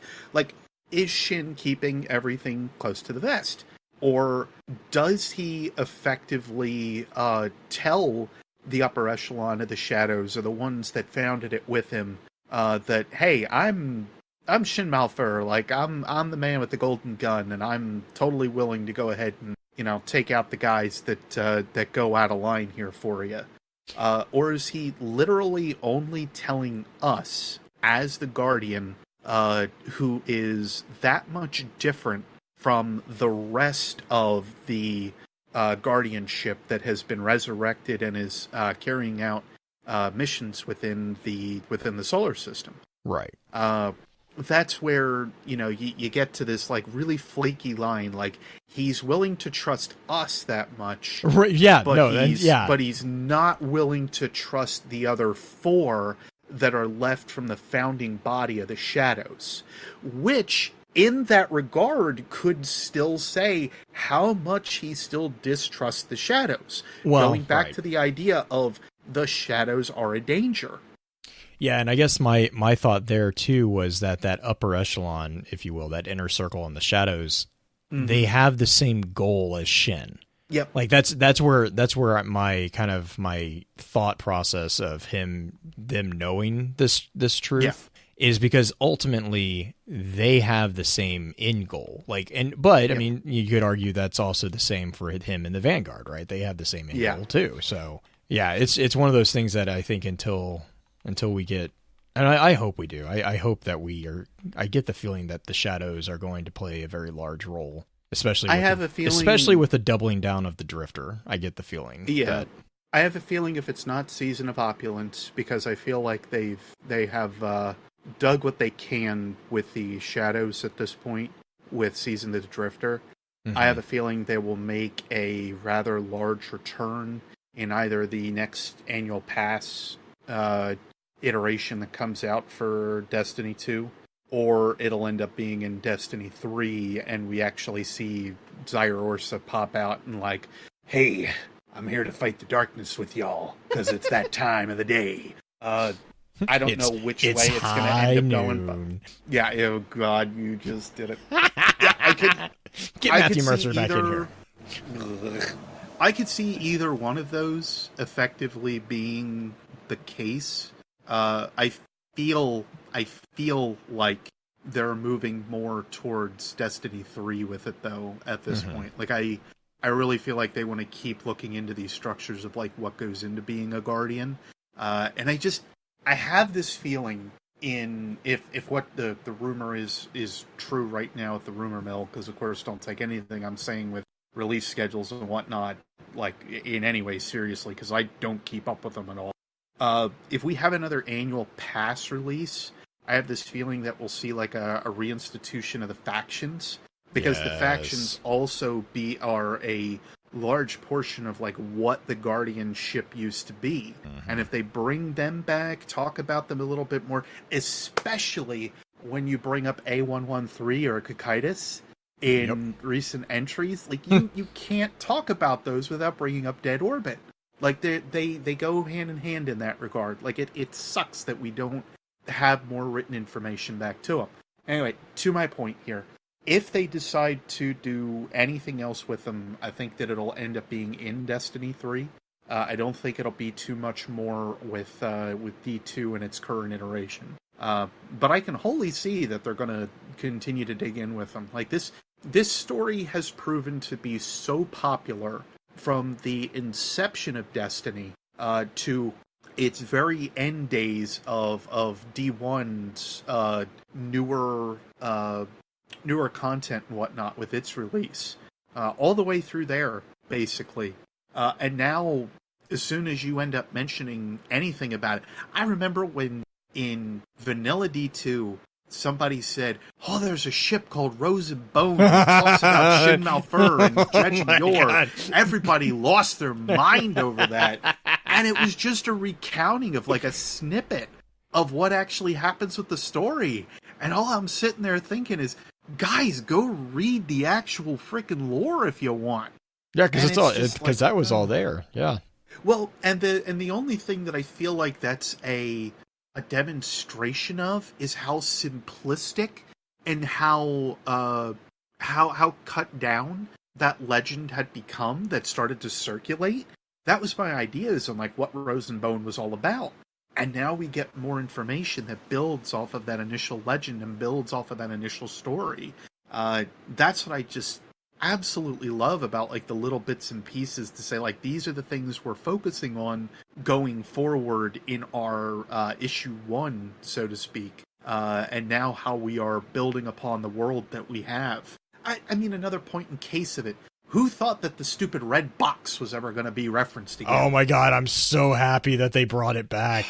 I was that was one of the biggest things was like what are we, I mean, what there's is some, this box? yeah, are What we is ever this? gonna get explained what it is? and it was. Mm-hmm. Yeah. Needless to say, I think we're good for shoutouts at this point. Yeah, I think so. Because I mean, Anyway, well, and yeah. that being said, was my third thing that I really did want to ask too was, you know, what you thought about as far as like what this means for the future of our Guardian. And I think what you just were talking about is a good summarization of that exact thought. Yeah. So what Bungie has in store for us, of course, is still going to come down to like what they decide on. I think at this point with what we are being shown, however, and like the amount of freedom that they are giving the writers as well to kind of work with, Jonathan Toe, Jill Shar, Malinzi, several others are absolute unsung heroes, I think, at this point, with the story and the destinations that we've started to see with Destiny as a whole. Mm-hmm. And I think with the last, with Forsaken and how they kind of opened the gates with that, with Seth Dickinson as well and so on, Mm-hmm.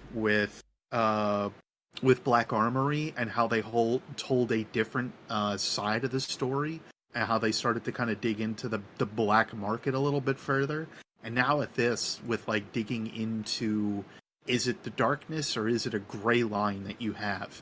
Because I think just to stress the point in digging into, you know, how the Guardian could perceive or what could be done later on with the Guardian, so to speak. The Shadows of Yor walk in the shadow of Yor, but they never go right up to him. Yep. They never effectively step that far into that bracket. They never basically go over that thin gray line of what it means to be a Guardian and what it means to walk in the shadow of darkness. And that's what I think is so key to kind of remember. They're not absolutely saying go out and be a Dredgen Yor as we initially thought they were. Mm-hmm. It's something further, and that's why they have the name of Shadows of Yor. So just as similar as basically our Guardian has been with like walking this thin line in killing Aldrin in the end of the Forsaken campaign, and doing things for these individuals that we probably otherwise wouldn't bother with. It's no longer just about the Vanguard. It's now about several different factions and pieces that you would not have seen if you only focused on the city. And by pulling us down from the tower and putting us into other areas that now matter, or getting us closer to the ground, further and further into the city. You mean making us human? Every time we do that, we recover pieces of our humanity. We recover pieces of like what it is that we're guarding against. We recover pieces on like how we effectively are conducting ourselves and our general operations day to day. Like that's so important. And you know, going back to my rant on anger a little bit, how you conduct yourself day to day is not just read about in fiction, is not just read about in the news or philosophy or poli-sci or whatever else you want to bother with. It comes down to taking in every single event that you end up seeing and allowing that to be your general interpretation of the world, but always being open to further interpretations of what can come. Either it's somewhat being more understanding of maybe why somebody is possibly offended by something, maybe if you don't get it, or still don't agree with it, but you can still kind of understand it in a way. Indeed. And yeah, and I mean, you know, especially with regards to dealing with Yor, I mean, a huge shout out to John and Guy, who are the, you know, kind of the leads on that part too. I mean, the whole writing piece, I think throughout the life of Destiny, I would argue, has been really strong. It's just getting it accessible that has been, I would argue, the struggle more so than the strength. Because, you know, I would argue, I'm one of the arguments that I think we're seeing the same strength of writing. I just think that it's more easily visible to people. To be honest, still argue that there's some missing pieces with like vanilla. Oh yeah, I mean, well, and I think that felt like it was more set pieces that were starting to work. But... Yeah, I think there's also obviously a larger issue with that particular situation, both on a political and business level too. But I mean, but that being said, I mean, it's a huge shout out to those guys and girls and ladies, and I don't even know what I'm supposed to say there. The people on the writing team are amazing, is what I'm getting at. And so that's really, I mean, a huge shout out to them for giving us something that for every week for the past 3 to 4 years we've had the chance to come and chat about. You know, and that's the thing is, like, without them, these communities that we love to be part of really honestly wouldn't exist. So, I mean, I don't think the gratitude can be overstated there. My only other shout out really is to Bife. Congratulations on nearly a decade. That's some dedication. I think it's 8 years was 8 years. 8 years. Yep. That is longer than any job that I've decided to stay at. That is longer than I know many people that have held like any position, period, anymore at this point. Unless you're like government worker, I think, and a lot of rights. Otherwise, you're really not keeping your job for that long in like corporate situations. Right. If you're sole proprietor and you've kept with it even for that long, good on you. You know, and that's where Bife basically is at this point. The fact that he's been at this for 8 years and it has been his passion and he continues to follow that passion is amazing. It's extraordinarily inspirational as somebody that's kind of trying to do the same thing on like a personal level too. And he shows he can do it. He shows he can get it done. So I give him all the props in the world. I didn't mean to cut you off, Jay. No. That's like I know you and I both had very similar comments to him on Twitter. I think was that this morning, I believe. Yeah. My days are blending together. Again, time. What is it? I don't know what day it is anymore. So yeah, but yeah, no, huge shout out to him. And I mean, it's just it's not easy. I mean, it's no. I know we've said that a lot. I know if you've ever tried to create anything, you know that it's not an easy gig. And YouTube on top of that is its own nightmare fuel to begin with. So what about anger? Yeah. Yeah. So yeah, but yeah, huge shout out. Thank you guys so much for sticking with us. Green will be back next week. And like I said, we will be doing the top 3 next week. And yeah, so you guys, if you want, you can stick around. We'll be doing a little bit of an after show, I'm sure. And see you next week. Bye. With that, we'll begin to wrap the chat up. Thank you again to those over on Twitch for coming to spend your evening with us. If you'd like to join us for the live streaming of the episodes, please be sure to give us a follow over on twitch.tv/focusedfirechat. Links to all our episode archives can also be found at www.focusedfirechat.com. Please be sure to email us at focusedfirechat@gmail.com with any comments or questions for our team concerning the podcast, and let us know how we're doing by giving us some feedback and a rating over on iTunes iTunes as well. Also, be sure to check out all the amazing work being featured over on thelorenetwork.com. So until next time, focus your fire, and may your light shine bright.